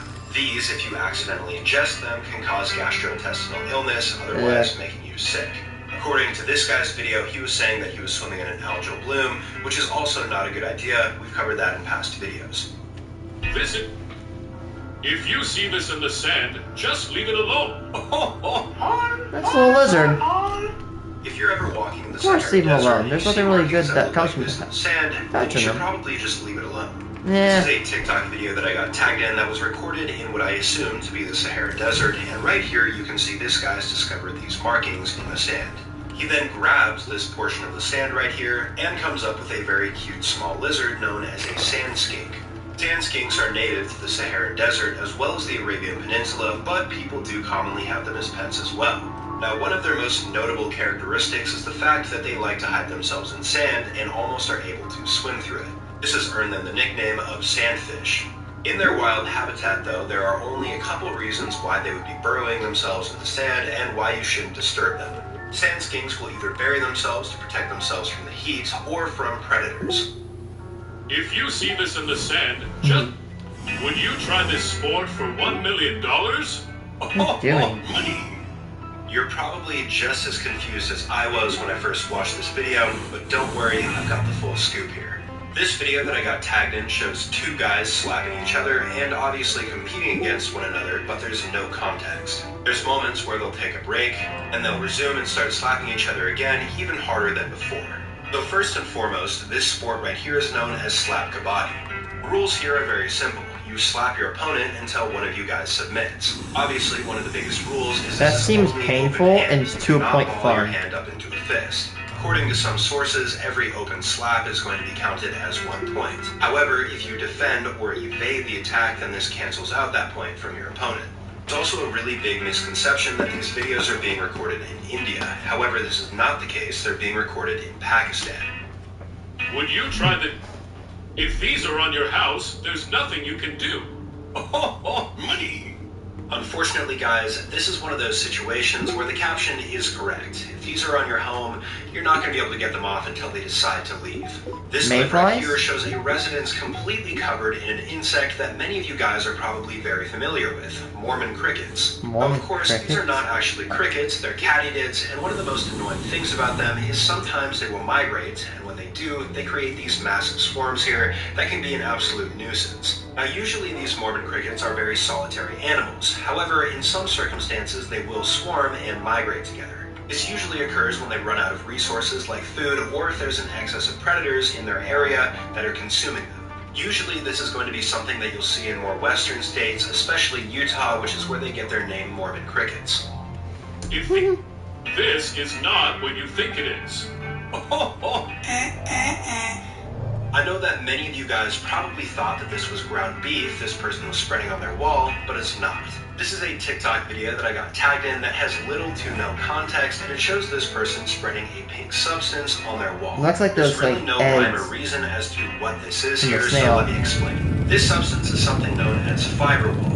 Now, with a name like fiberwall, you might be tempted to think that this is some sort of home renovation material, potentially something that might be an insulator, but you would be dead wrong.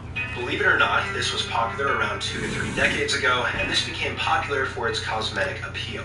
People would spread this on their wall, it would take the place of the wallpaper, it gives a very weird texture, and it comes in a variety of different colors. Fiberwall is still a thing today, although not as popular, and fortunately I haven't seen too much of the pink variation. Because I'm gonna be honest, if I come over to your house and your walls look like this, I'm never coming back.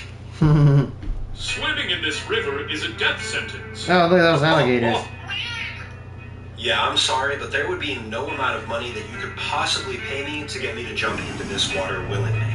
This video that I got tagged in shows this man right here recording himself sitting on the edge of a world-famous bridge known as the Crocodile Bridge. This bridge is located in Costa Rica, and when he pans the camera over the water, we can see that there are dozens of crocodiles. Again, I think this goes without saying. It would suck ass to fall over that bridge, man. There's nothing you can do. The moment you fall, they're gonna snag you and rip you down to the water and drown you and tear you apart. It's scary, man. Hidden below the surface here, just waiting for someone to fall in. Now, in general, I think most people that walk this bridge have the common knowledge to know not to jump into this water. However, this has happened before on other occasions. Back in 2014, this 32-year-old man right here named Omar decided in a drunken stupor that he was going to swim in this river. As it turns out, this would be the last thing he would ever do. A few days later, somebody walking in close proximity to the river saw something that looked like a ball. However, it was not a ball, it was actually Omar's head. So again, I don't care who you are, but if you swim in this river, you're more than likely not coming out in one piece, and... Swimming in this river? Why are they planting these fish for later? Bait? You might be a little bit confused after watching this video, but trust me, there's a very good reason for why these people are doing this. This video shows a couple of guys in a truck bed full of fish, grabbing them by the handful and tossing them out onto the ground. This video says planting them for later, and this had a lot of people confused because obviously you can't plant fish in the ground for them. Now, I'm sure that many of you guys could probably hypothesize why they're throwing these fish onto the ground. This is most likely because they're going to be using them as fertilizer. Dead fish, and really any dead animal for that matter, are really good for growing plants. This is because they offer a Especially variety fish. of nutrients that plants need, as well as the insects that help plants flourish below the ground. Now, as you can see from the size of these fish, they're really not useful in any other way but being fertilizers, so that's probably why they're using them. This fertilizer might be a little bit more effective if they actually ground it up and spread it around this way, but it can still get the job done. Why are they planting these fish for later? Always be careful of the threat. If you see Oh wait, fish, yeah, I not definitely report it. caught up. I post a lot of videos when you're not Always be careful of land. watching at all.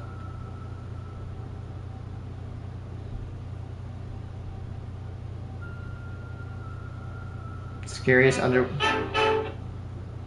Do not look this full video up. Oh wait, I've already seen this. That were born with you. Let's see if I'm trying to get to the one I actually. Never high five someone. Read something. Okay. Yeah, Santa, I think it's Yeah, no crap. It's an absolutely terrible idea. But if we're being honest, I probably would try this. Anyways, attempting to give a high five to somebody in a moving car. He stretches his hands out. The car comes traveling in at 80 kilometers per hour, which is 49.71 miles per hour, and they make contact and we can hear the sweet screams of success.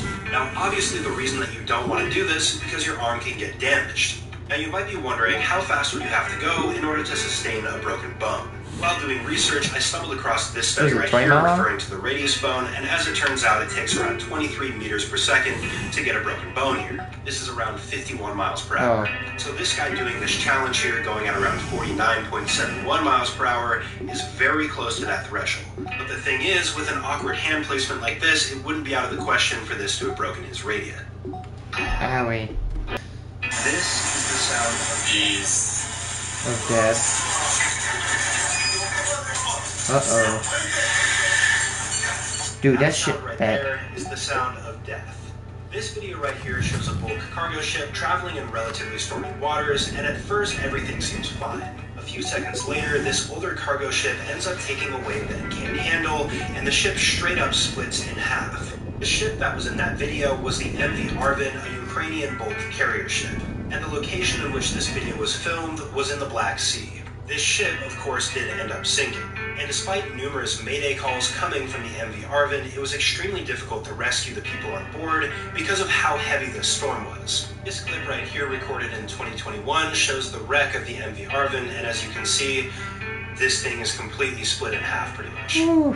This is the sound of... The darkest pigs are. No, these are. This is not something you want to mess with. Yup, that fox has rabies. Though this might look silly, this is actually an extremely bad warning sign.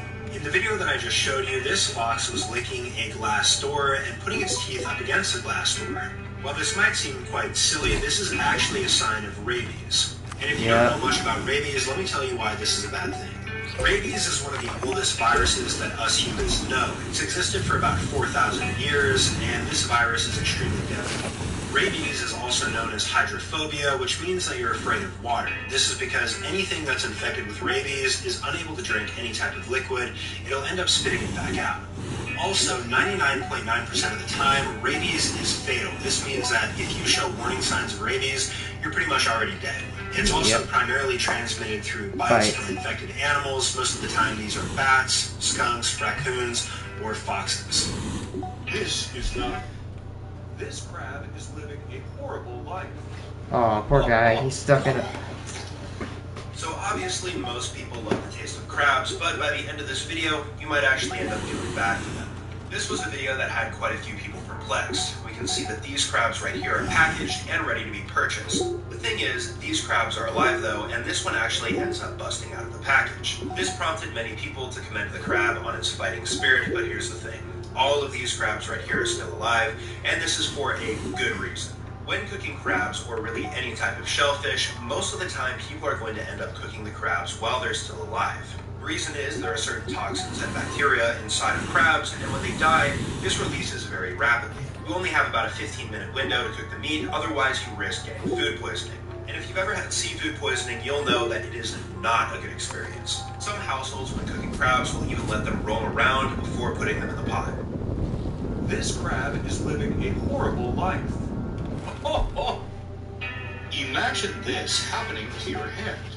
Oh, goodness.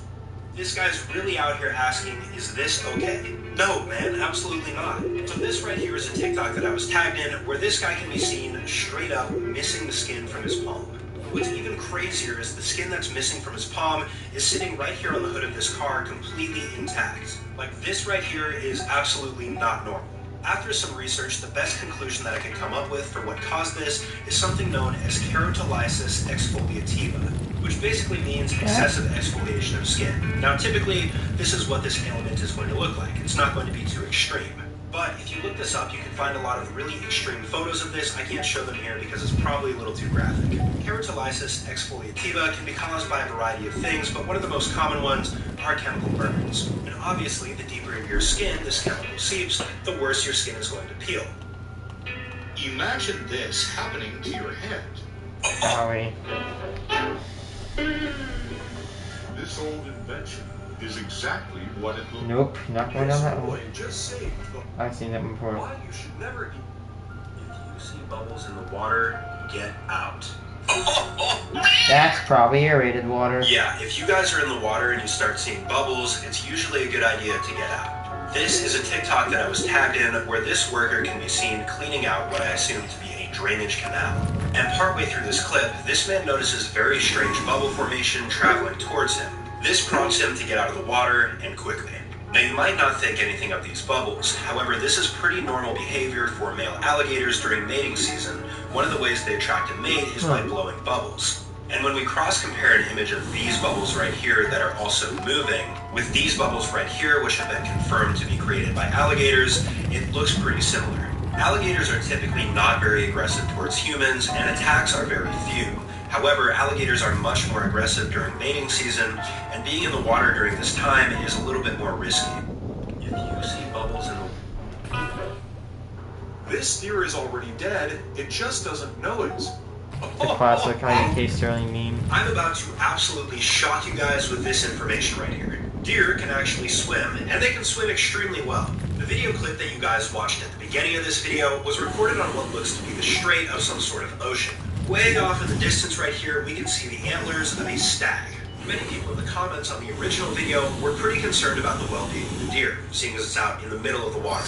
The crazy thing is, though, deer are exceptional swimmers. In fact, they are far better swimmers than humans. They have no issue whatsoever getting from point A to point B through the use of water, and they can swim up to around 10 to 15 miles. Even more remarkable, deer have the ability to swim 15 miles per hour, which is crazy considering the fastest human swimmers can only swim between 5 to 6 miles per hour at best. In some scenarios, though, this actually does work against the deer because it puts it on the menu of some other apex predators that are present in the ocean.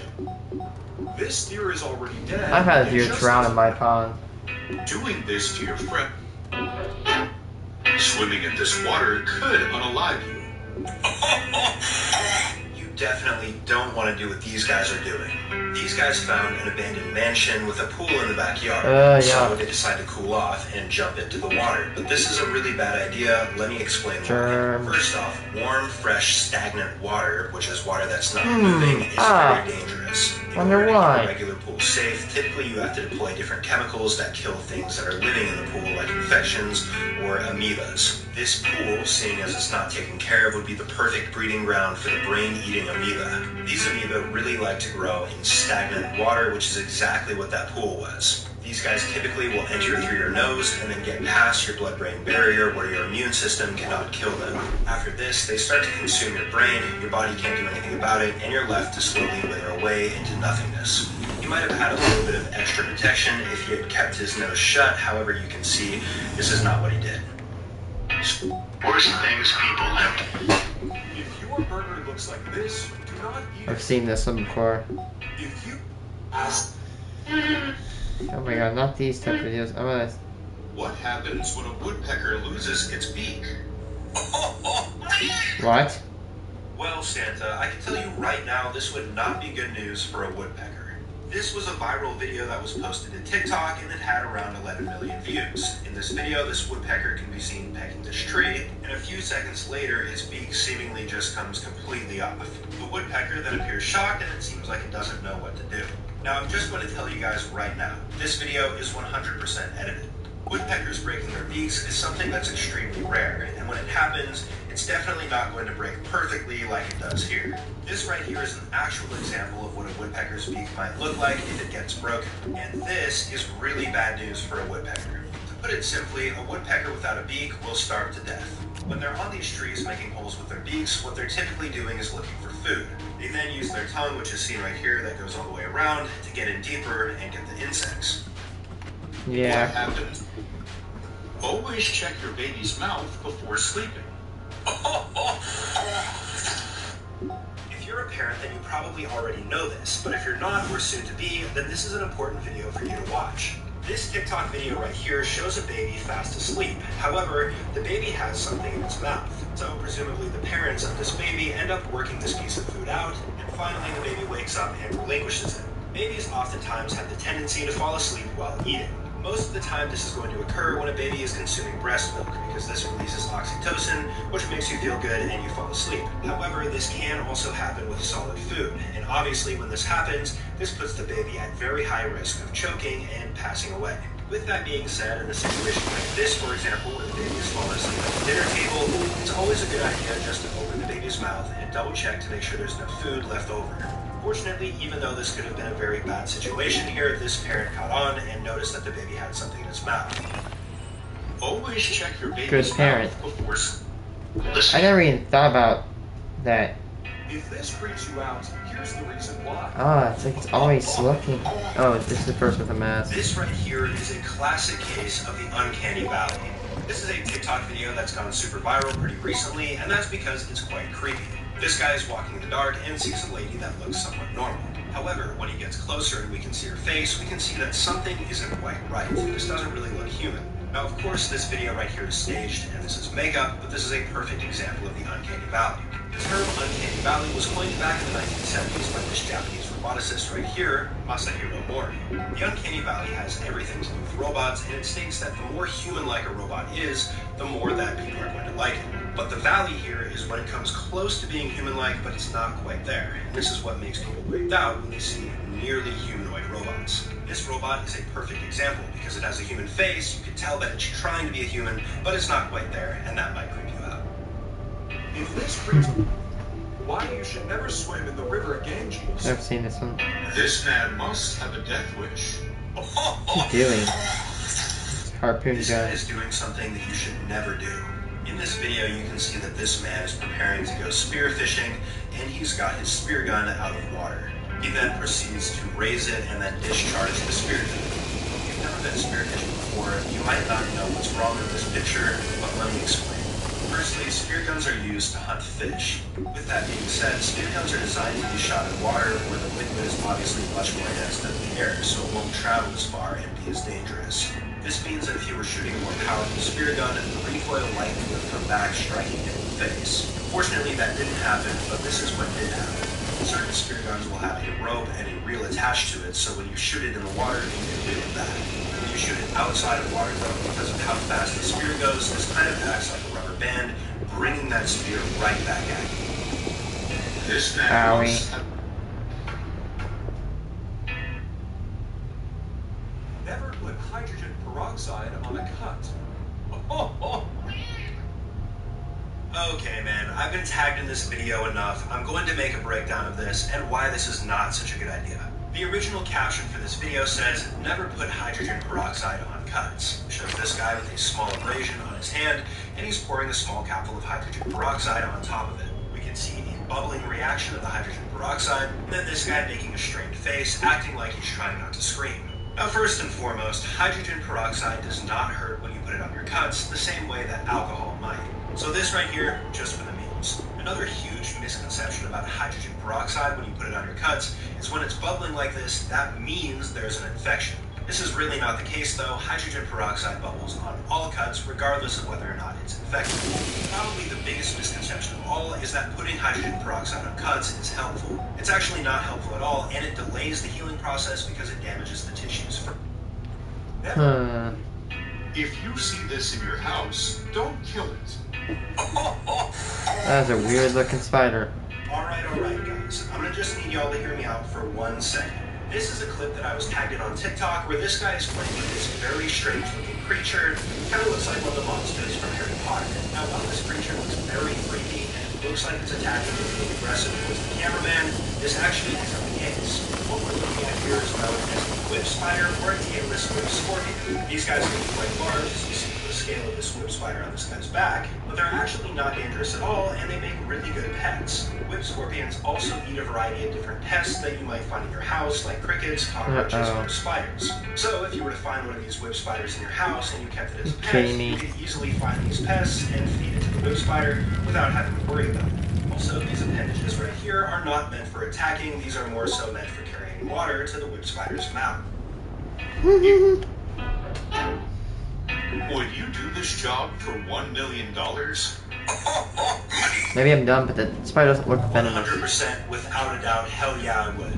This is a pretty interesting video that I was tagged in on TikTok where this guy is using his finger, wrapping spider silk around it, and harvesting the silk from the spider. Now this guy is probably not getting paid to do this. He probably just found a spider and decided to do it for fun. However, this actually does have real use. Spider silk is very strong. It's a very nice durable material to make certain items. The earliest large-scale production of spider silk and using that to create clothes, shoes, etc. started in around the 1800s. Here you can see a mechanism that they used to use to milk spiders, where the spider would be fastened over here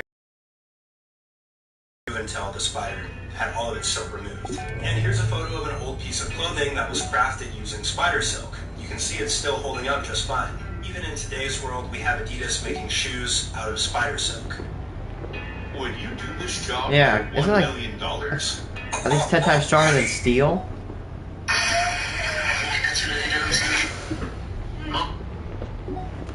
If this starts happening, run. Trust me when I say this, guys, this is a lot more dangerous than you think. So this clip right here starts off pretty normally. This guy's just walking a dog in the forest. But right here you can see this crack in the ground, and you're really about to see the true forces of Mother Nature. The entire forest floor, trees, and their root systems ends up getting lifted off the ground due to these extremely strong winds. This guy even lets his dog walk on top of this while this is happening, which is extremely dangerous. What happens is trees that have a large surface area with a lot of leaves and branches have a pretty high chance of getting blown over when really strong gale-like winds approach. This can cause the entire root system to get pushed down, and if you're standing on it or by it, you can easily get crushed. Also, this guy is extremely lucky that the dog did not run into this temporary opening, because when this dropped back down, this is thousands of pounds, the dog would have gotten crushed.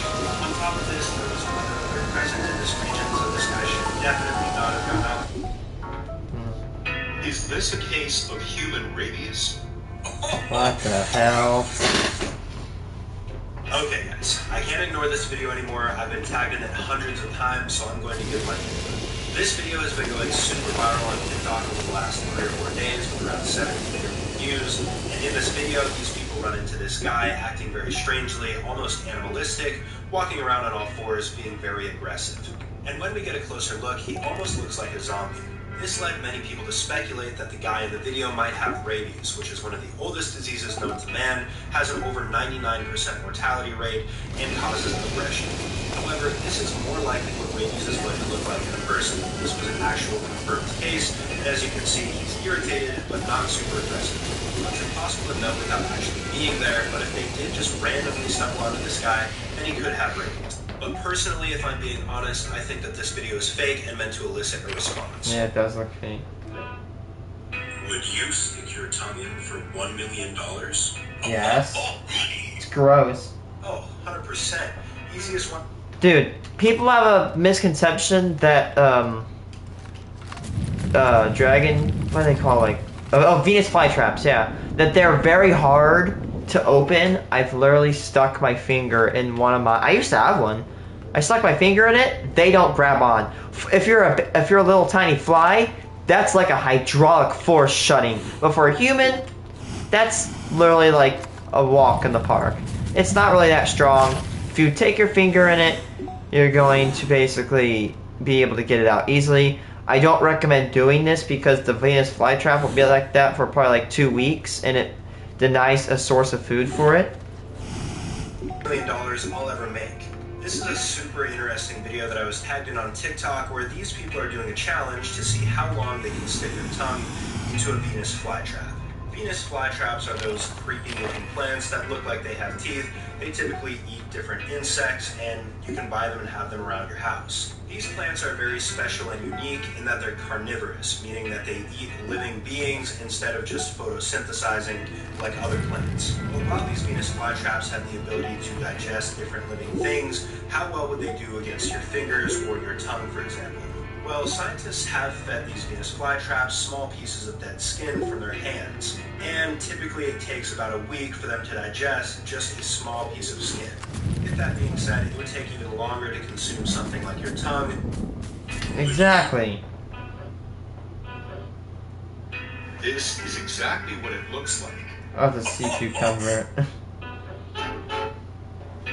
Don't watch this if you have trypophobia. Oh, fear if I can't control. Oh. Guys, please stop tagging me in this video. This is a video that I've been tagged in maybe 1,000 times. In this video, this guy claims that he got ticks on his boat leg and then comes out and his legs are covered in what you think are ticks. I'm gonna spill the beans on the secret though. These are beans. Beans! All jokes aside, I don't know why this is such a big trend. I think that it's supposed to prey off of people's trypophobia, but lately there have been a growing number of videos being posted of people gluing beans to their legs. Typically these beans are castor beans and they do resemble ticks. We're not just talking about gluing them to your leg or your hands, people will glue them onto their neck and... Why castor beans? No, trypophobia is the fear of holes or irregular holes. This image is much more likely to trigger trypophobia if you have it. Yet for some reason these videos rack up hundreds of millions of views. It's really not something that I understand. Okay. This man must. I've seen this one. Would you jump in for $1 million? What is it? Absolutely not, and let me tell you why. This is a video that I've already covered in the past, but I've been tagged in this video again for some reason many times, so I'm going to remake the video. In this video, we can see what look to be square waves in this body of water. And I'm sure many of you guys have seen all the YouTube thumbnails and news articles that look like this: never swim in square waves, they're extremely dangerous, and they're actually not clickbaiting. Square waves will typically occur when two weather systems opposite to each other will create currents that eventually collide with one another. The waves are then moving in opposite directions, so this one is moving that way, these ones are moving this way, creating this illusion of a grid. When this happens, this means that there is a very high likelihood that there's going to be localized rip currents that are in that area. These rip currents, if you were to swim in them, would then drag you out to sea and you would likely end up drowning. Sorry. The sand piranhas are eating his hand. This guy's hand is basically being eaten alive. In this video, this TikToker challenged himself to put his hand in a pool that contained sand piranhas for 60 seconds. He made it pretty far, but eventually ended up pulling out his hand and having to clean it off because it hurt so bad. Let me introduce you guys to these little isopods right here, known as sand piranhas, or known by their scientific name, Xylarana sheltoni.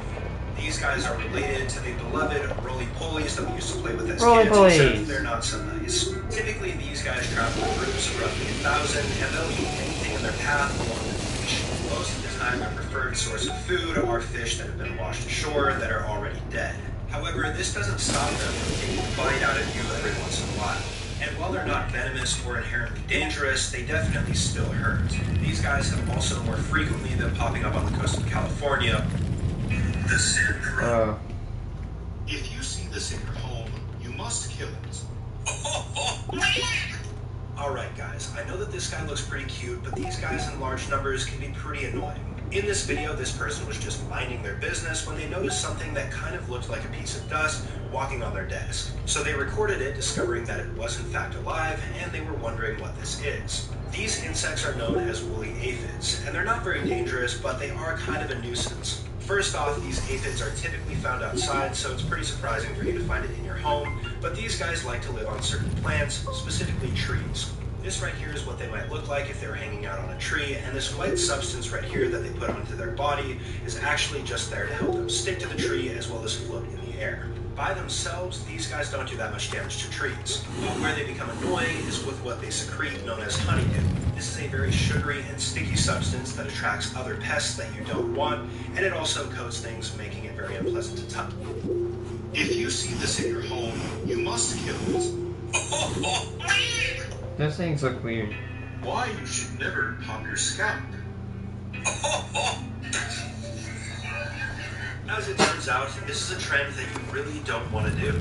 This is something that many people have been doing for a very long time, but it's become somewhat of a trend recently. This trend is called scalp popping, and the way that you do it is you'll grab a small clump of hair, wrap your finger around it, and then pull with a lot of force like you're trying to pull the hair out, and it should make a popping sound on your scalp.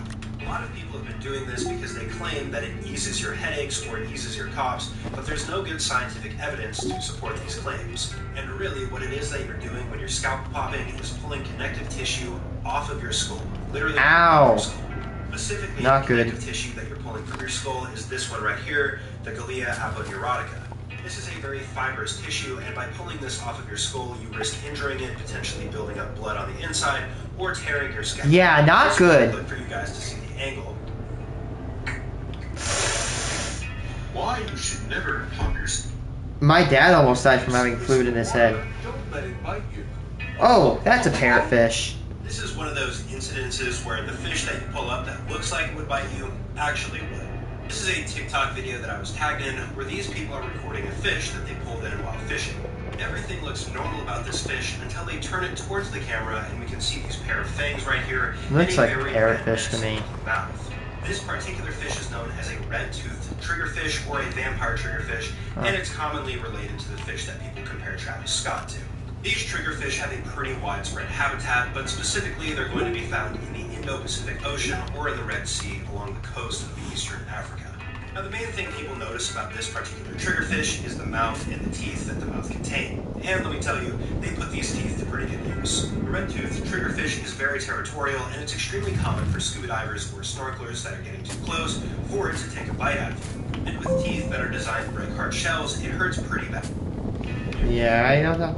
This man must have a He's staying next to a damn outlet. That is a very bad move. Not to be so blunt, but making decisions like this, you're probably not going to live very long. Here we've got a good old-fashioned death wish video where this guy right here is recorded walking up to a dam that's releasing water. Now, That water is moving so fast, you will be disintegrated. Releasing water, but this guy goes a step further and ends up sticking his arm in. The video cuts off before we see what happens, and I searched for quite a long time trying to find the end of this video, so hopefully this guy was just trolling. A lot of people were saying in the comments that he ended up losing his arm, and if he really did stick his arm in, this could actually happen. For some reason, it always feels like people are underestimating the amount of power that's released when a dam releases water. Some of the water being released from these tubes has been found to be traveling at over 120 miles per hour. And another thing to put this in perspective, when humans jump off of a cliff and hit the water, most of the time if they're going over 60 miles per hour, they're going to end up dying. Double the water speed, put your arm in, think about what's going to happen. This man must have a death wish. Running in the ocean. Guys, right now, the vast majority of you watching this video should not do this. You're gonna get probably ripped out to the sea. Jump into this river right here that leads directly into the ocean. And as you can see, we've got some pretty fast-moving waters, some very large waves, and of course the ocean back here. The thing is, this guy's likely a professional surfer, or at the very least, a very experienced surfer, because these guys like to ride these waves right here. This is a pretty common thing that you might see at the beach. You can see we've got a bunch of surfers right here, and this is a man-made river. What makes this so dangerous is the current of the water. If you're not a strong swimmer, Knew it. this sort of river can have an effect that's similar to rip currents. I'm going to be clear though, it's not a rip current. But what it can do is it can pull you out to sea and drown you, especially if you don't know how to escape this type of current. If you were to fall into this moving water right here, what you would want to do is stay calm until you got right around here, and then you're going to want to swim parallel to the shore to escape the current.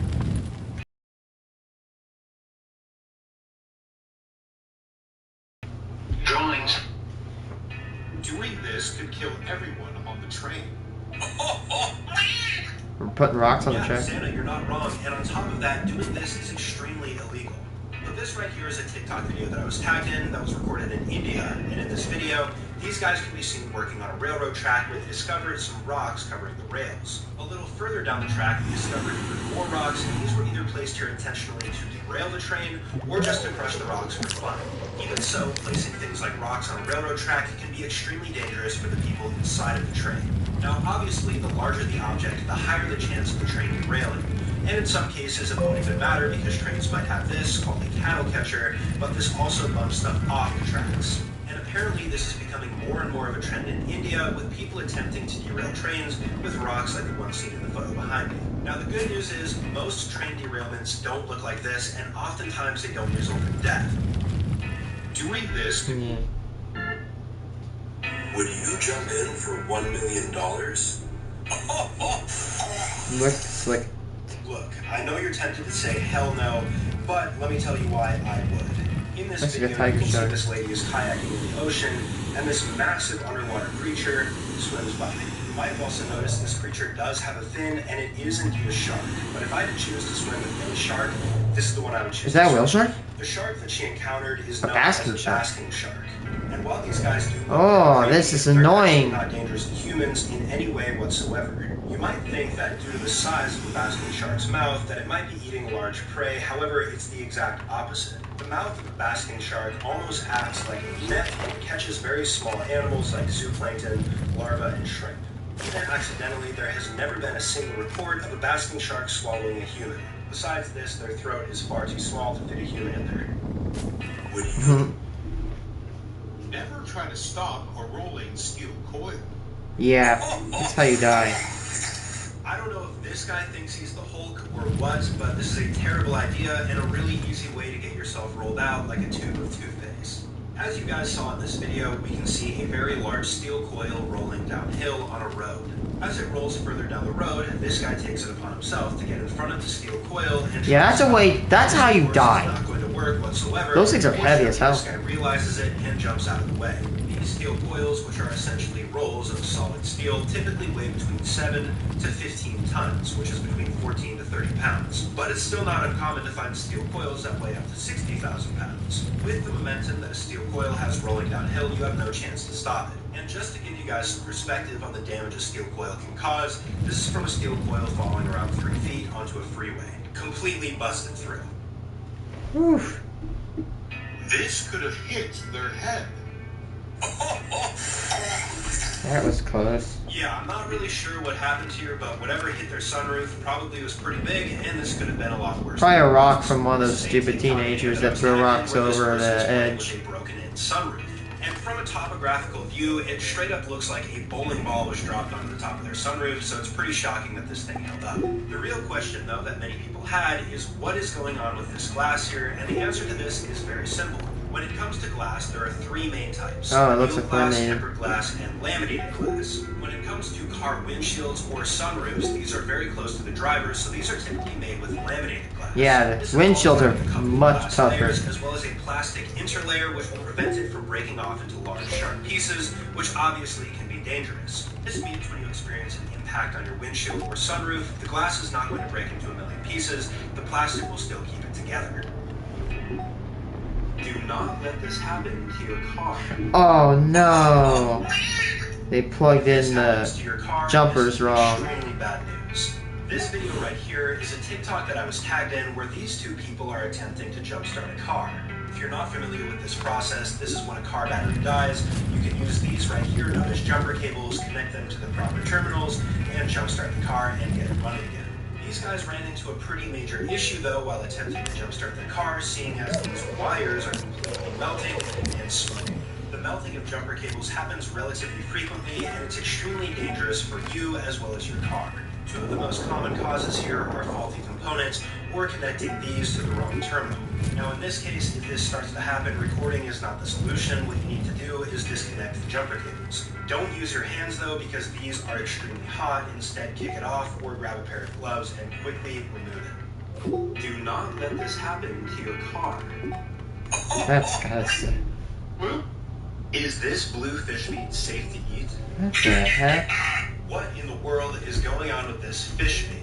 I got tagged in this video on TikTok that's been going Why viral does this thing have probably such a about short 50 range? times. I'm I'm going to explain what's going on here and what type of meat this is. So in the original video, the guy cut open the fish, revealed the meat, and the fish meat ended up being blue. A lot of people were referencing a previous viral video that I've been tagged in as well many times of this one guy dumping blue dye into water. Many people hypothesize that these fish were in this same lake, but this is actually not the case. Why is this thing not show up? This is just a relatively common occurrence for the fish known as lingcod. The majority of the time, lingcod meat actually looks normal, pinkish. But in certain circumstances, fishermen have been known to pull up blue lingcod. The real cause for blue lingcod is believed to be linked to Okay, their I'm diet. sorry, but do And the more colors often of than these not, beacons have different ranges? I'm searching it up.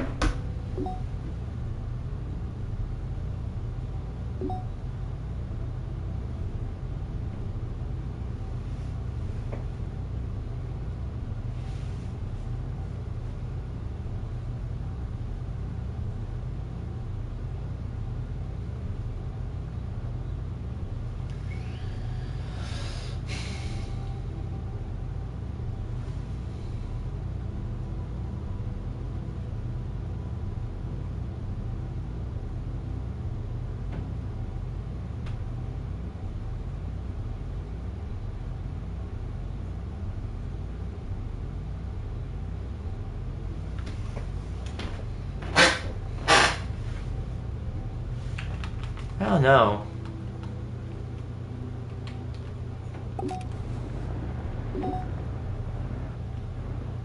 No, it's not on my radar.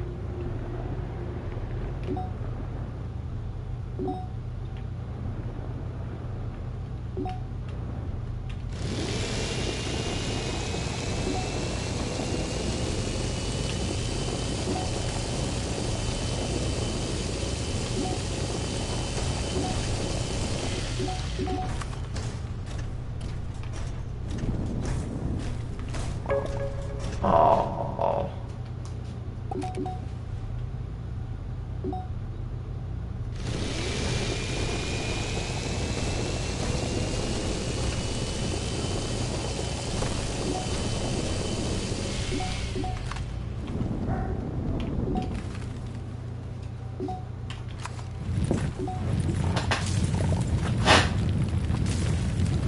Oh, this is gonna be so annoying to do. Really? There's a box in my way. Move out of my way, box.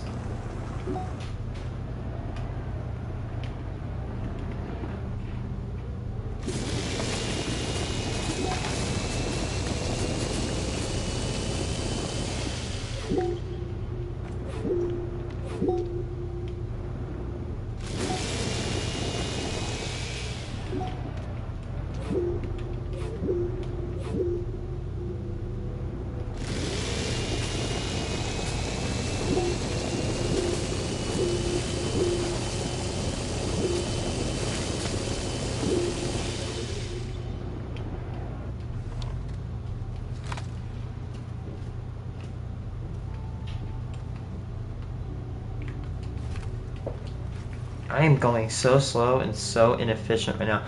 Why is the these beacons have no range?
I have a better idea. Instead of just taking this machine and digging towards them, I could connect them all with rails. Oh no, not this one. Pillar! Again, I have a better idea. We're gonna use rails, we're gonna connect them, and then when we want to, we're gonna dig the tunnels between the rails, and we're gonna, or between them, and we're gonna use the rails as a we're gonna use the rails as a reference of measurement. It's actually, yeah, I like that idea way better. And here's a problem. If we keep making all these pathways, all we're gonna do is just make this project more confusing.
This stupid stalactite is being annoying.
Oh, I have a bunch of that stuff right there.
Ah.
Are you kidding me? I forgot my canisters.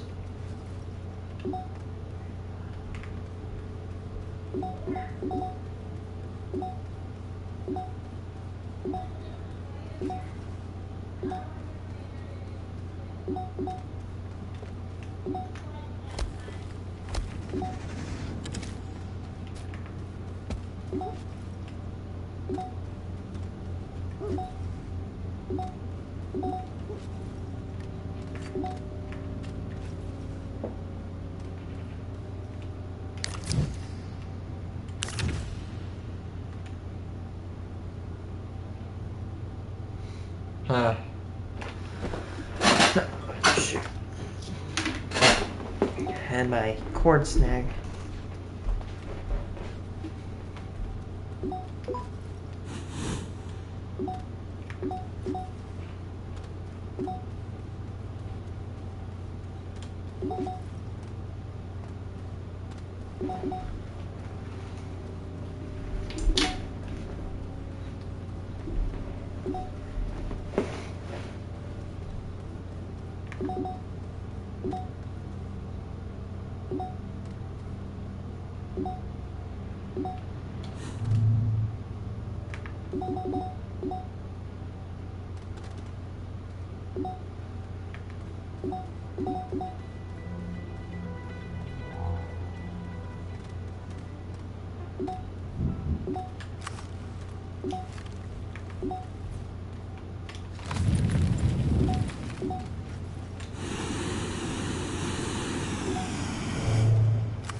Yeah, I cannot hear you.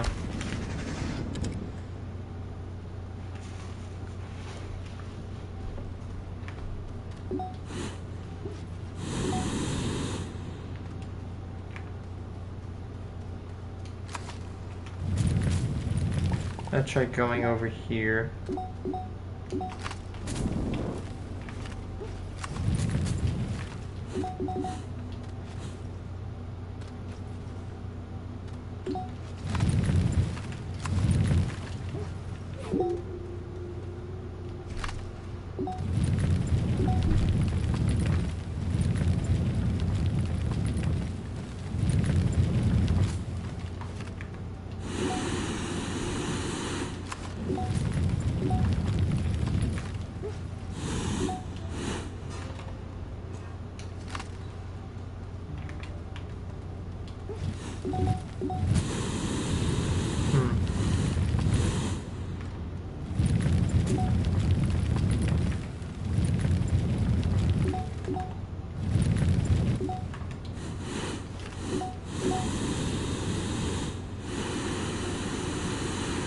There we go. Yeah, that's a very good idea. Just start making them and line them up.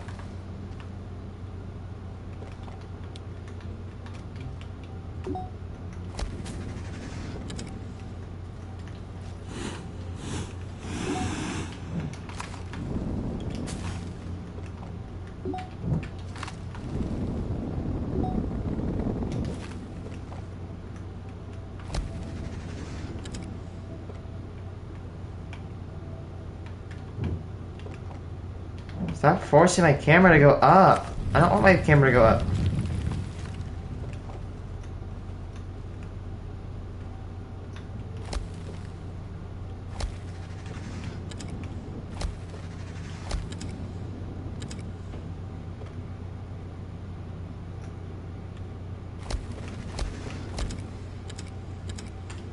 However, if we are going to use railways as a means of measurement,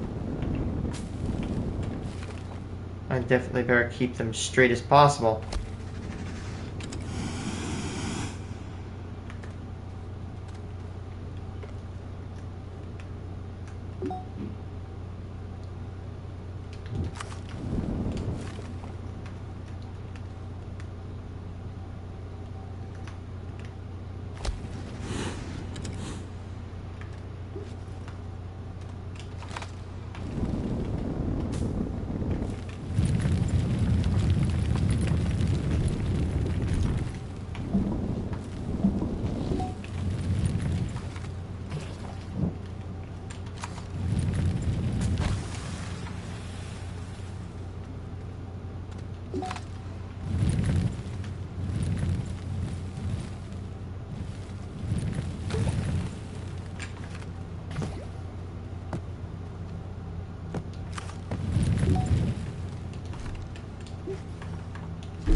Ah.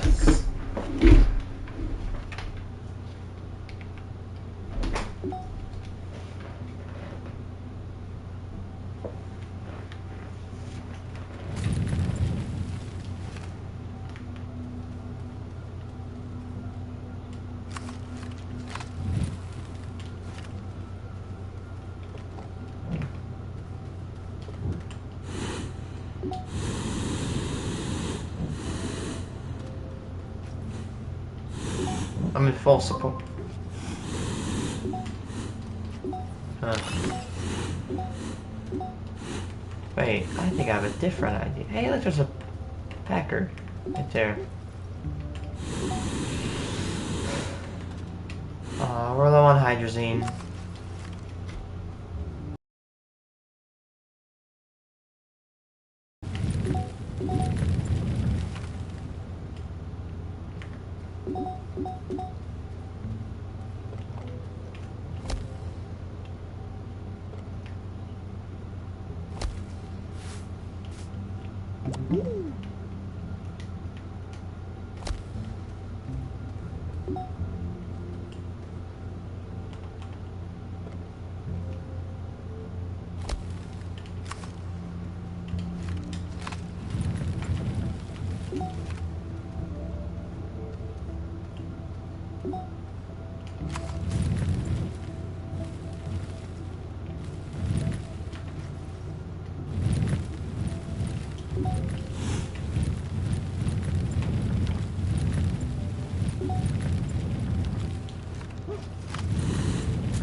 I ran out of hydrazine.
That 180 was awesome. That was the biggest nope you will ever see.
Yeah, I can see it.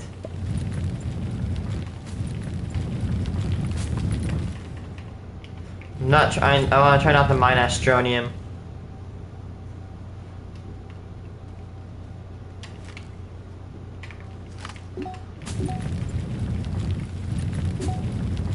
I think that's gonna be my strat. Dig between them and then rail them. Yeah, I probably should use a different term. Put rails between them. There we go. That's better.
Here, cut down all this wall. Good thing I have a wide mod, right?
Some of these will be in sealed, so that's gonna be a little bit of an issue.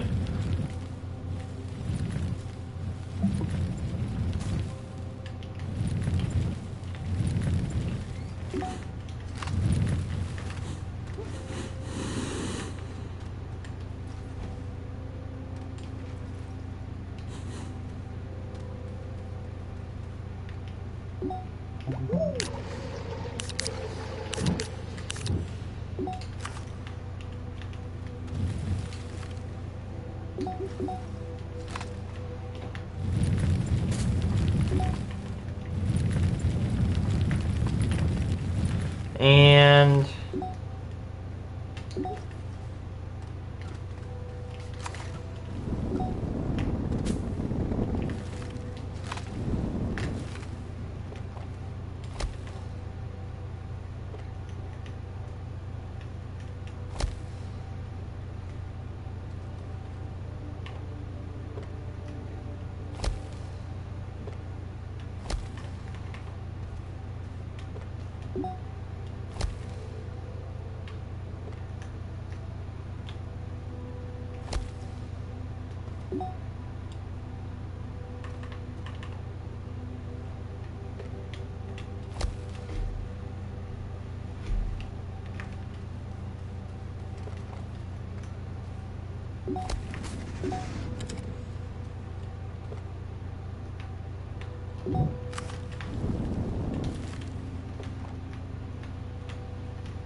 careful about mining over here. Oh, no, I broke some.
Need some getting bites. Ooh.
I love filing down dirt.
No. Just chiseling away.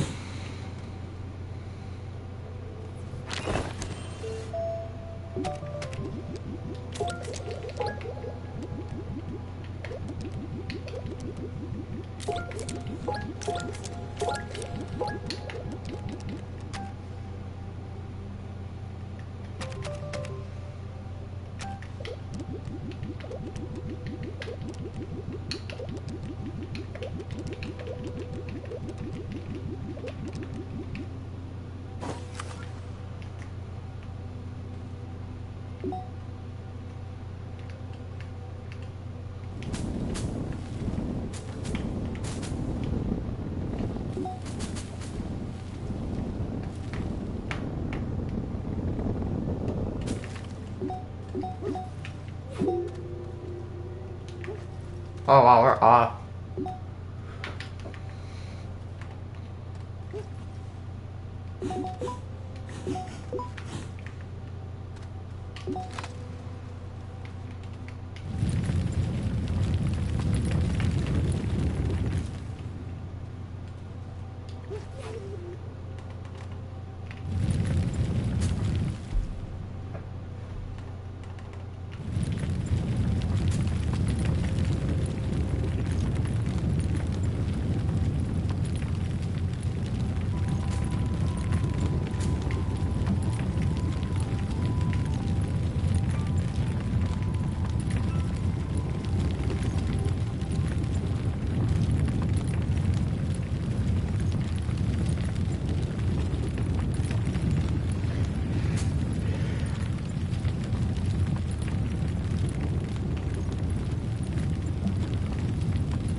I'm definitely gonna have to do way more of this. I'm gonna have to start knocking down this, like, kind of, you kind of see how there is like an open space, and you can almost make out how like these are like walls. Cool. Oh, what is that sound? It's not like my chair popping.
This way?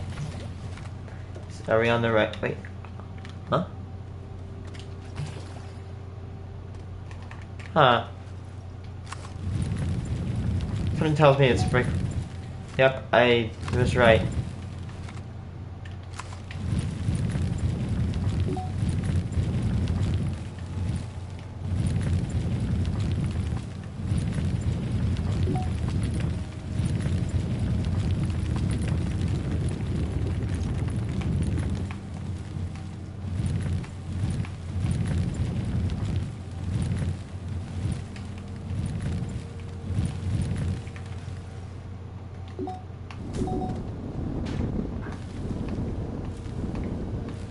That's my fridge. That always usually gets me off my card.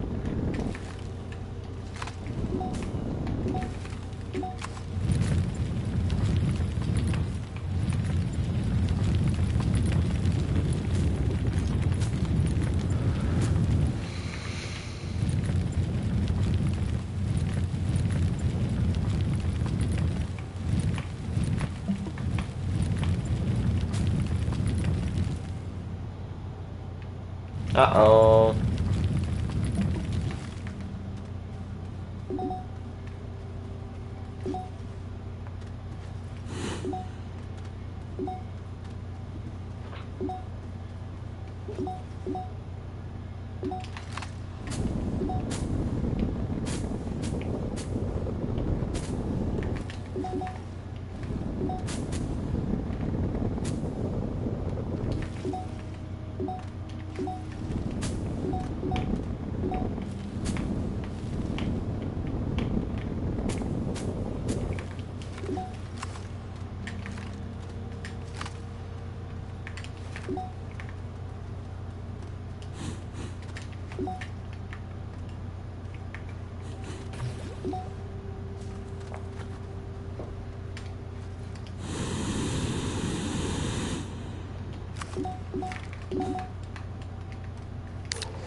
This node needs to be exposed.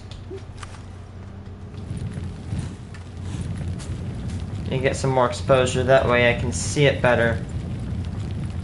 Lock onto it.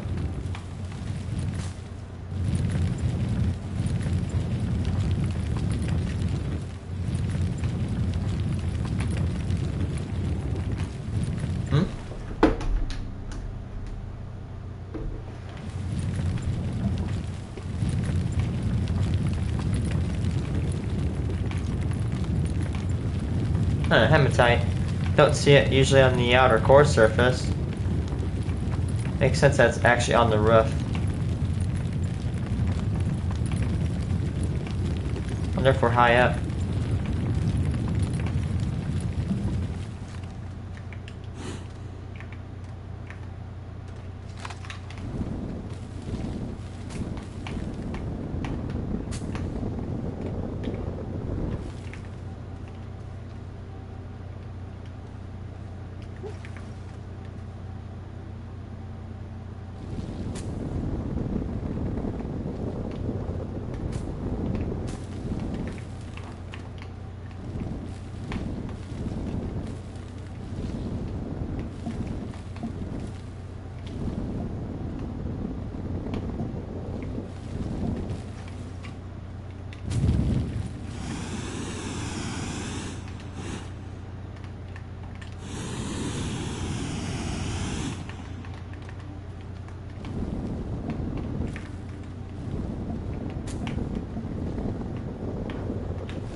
This node has a lot of soil on it.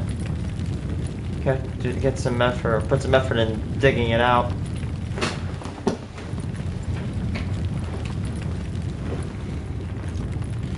Yeah, she's buried all right.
Ah, it's almost full.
Uh-oh.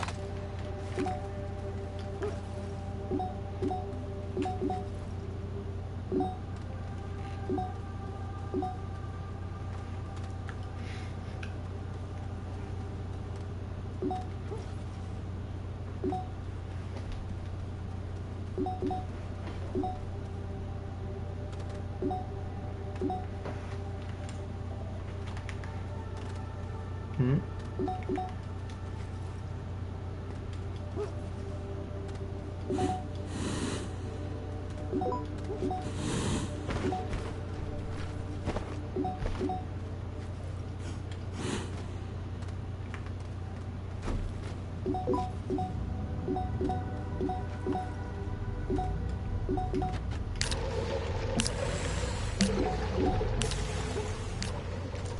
I just started a soil canister exchange.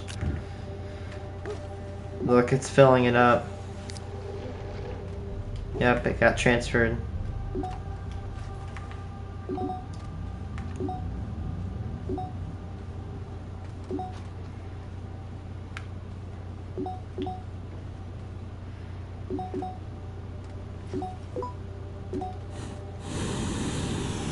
Oh, I didn't even know there's a pillar this close to my base. Yep, I need to change this to mode, the empty. There we go, now we got it.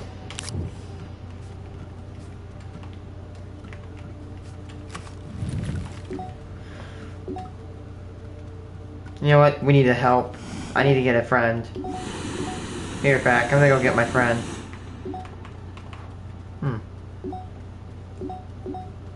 Looks like the old factory I was about to build.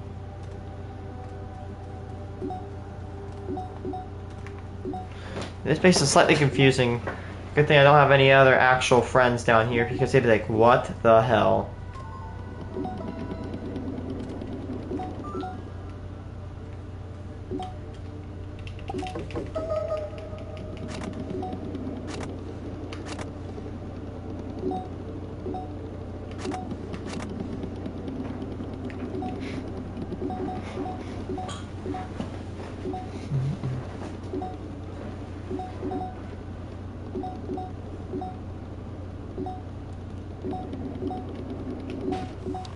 You.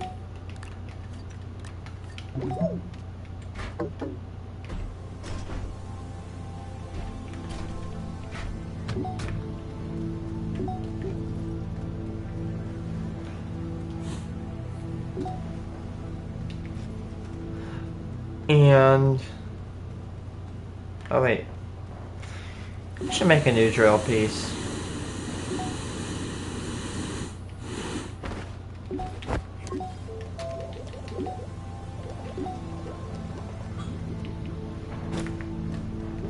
Never mind. I could, but it's like, no, I don't want to. It's more of an inconvenience.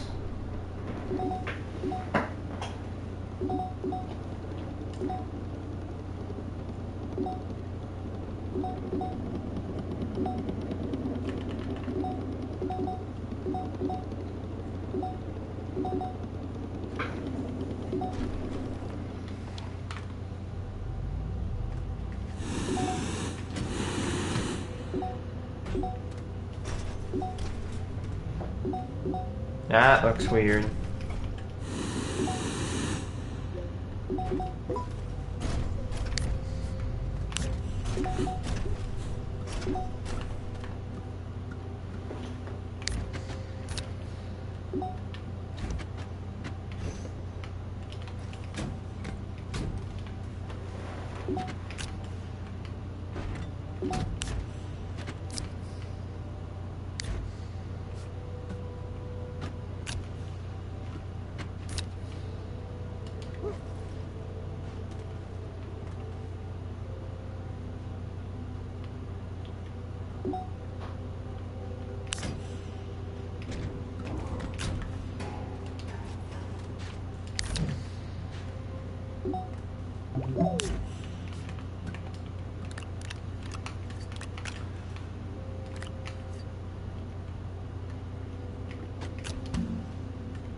Oh no.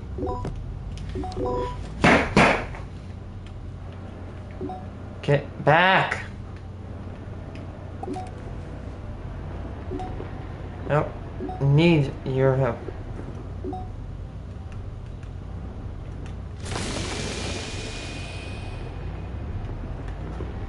I really wish there was a way to do third person because I do not need, or first person, I don't need a third person right now. Third person is a very useful advantage, but right now it's more of a nuisance.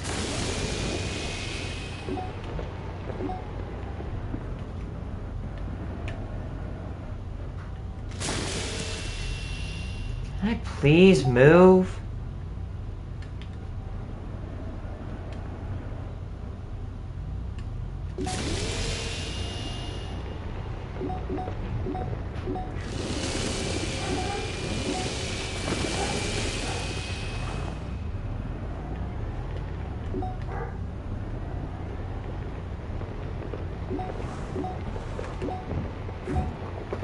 Here's my old friend. Oh, of course, and it put stuff right here where I do not need it.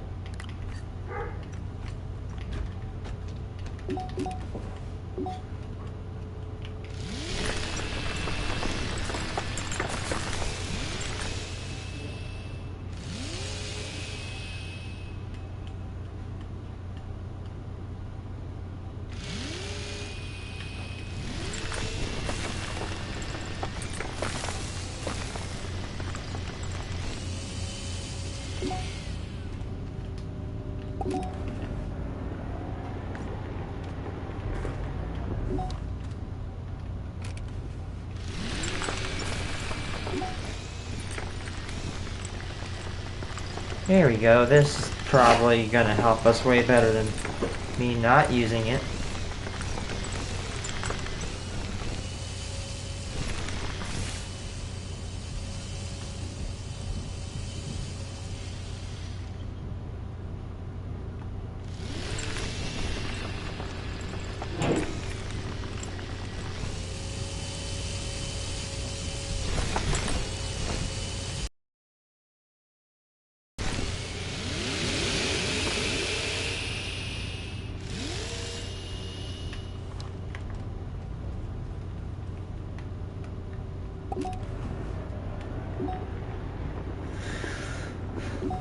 Yeah, definitely need to be dug out a little bit more.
This pillar is being such a pain to actually get to.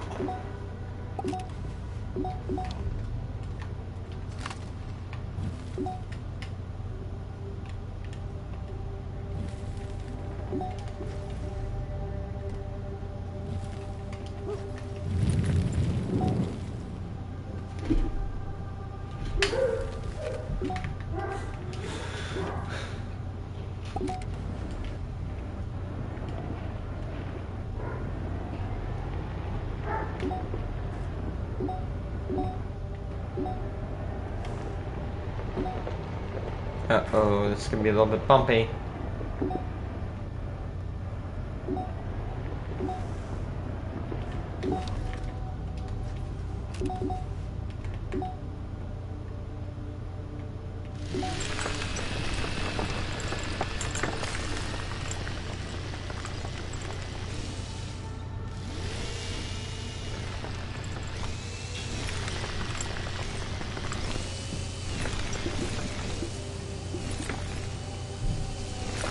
I'm gonna start ejecting quartz off the side if I keep money over in this quartz area.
not see?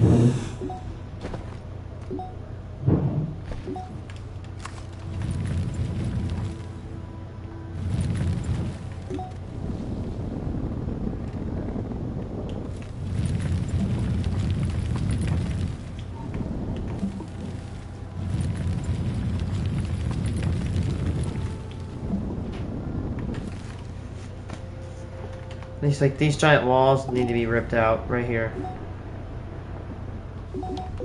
That is what I'm talking about.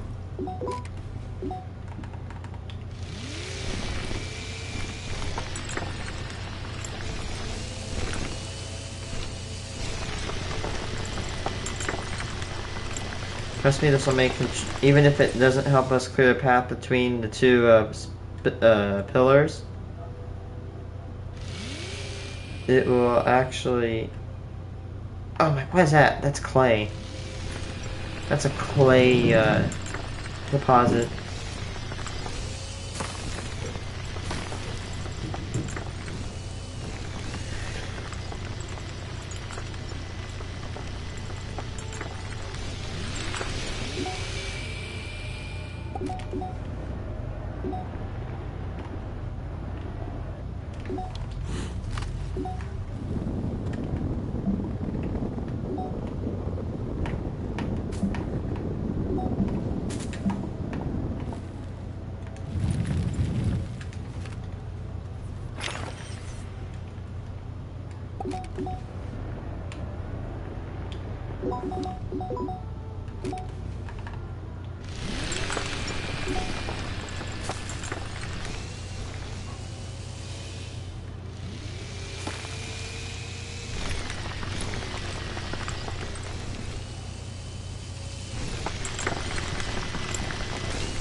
Oops.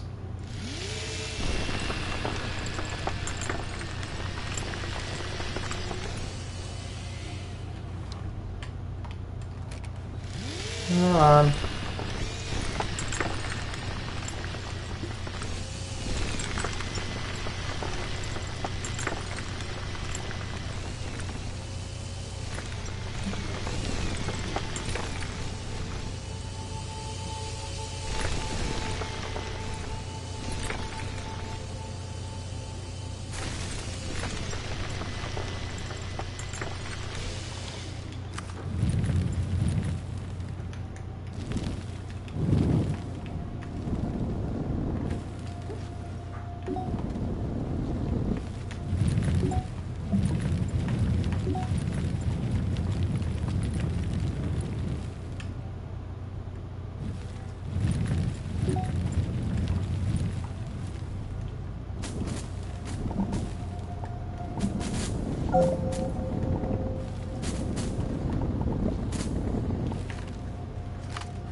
That's an inhibitor.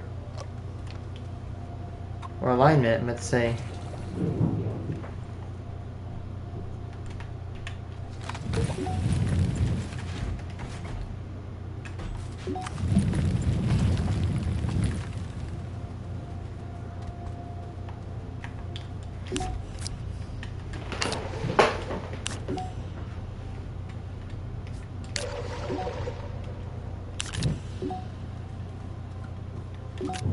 You're back.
Why is my cord not wanting to charge my iPad?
Mm-mm.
Wait, why is it now?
Why does the beacon fade right there?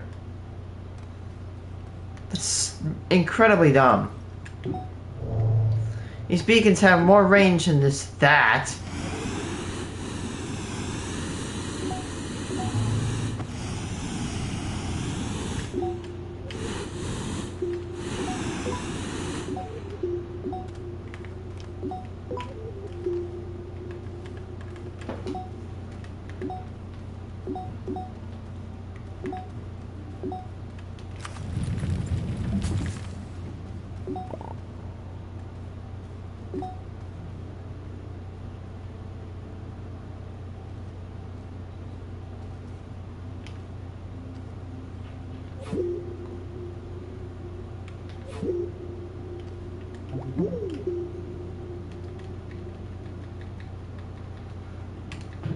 Why? What?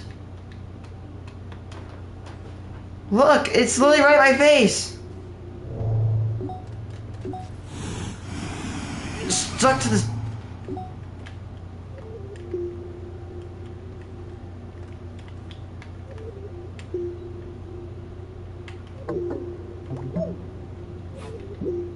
What is wrong with this beacon?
Beacons suck. Why are beacons being like this? I swear.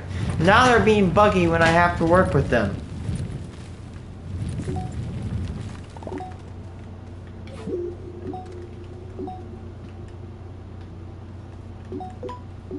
Work, stupid beacons. Look, my compass won't.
Huh?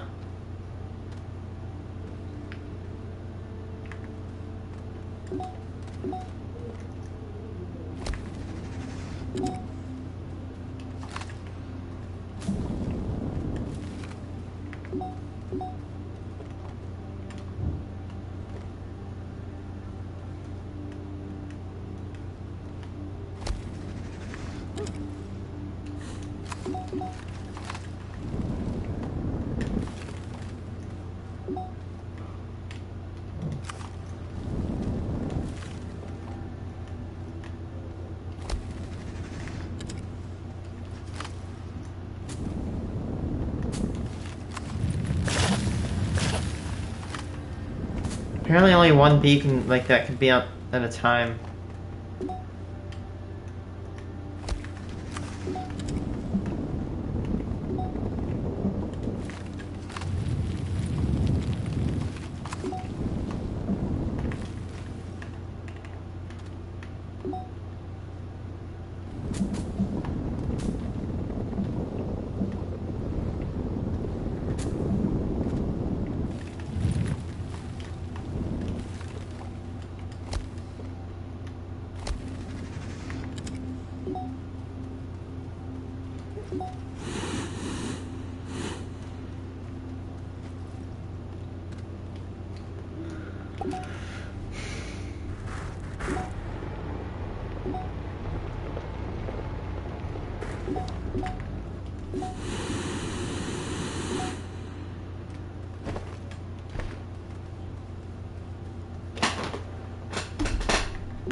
I'm gonna mute for a second.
I am gonna take a break, guys. Bye bye.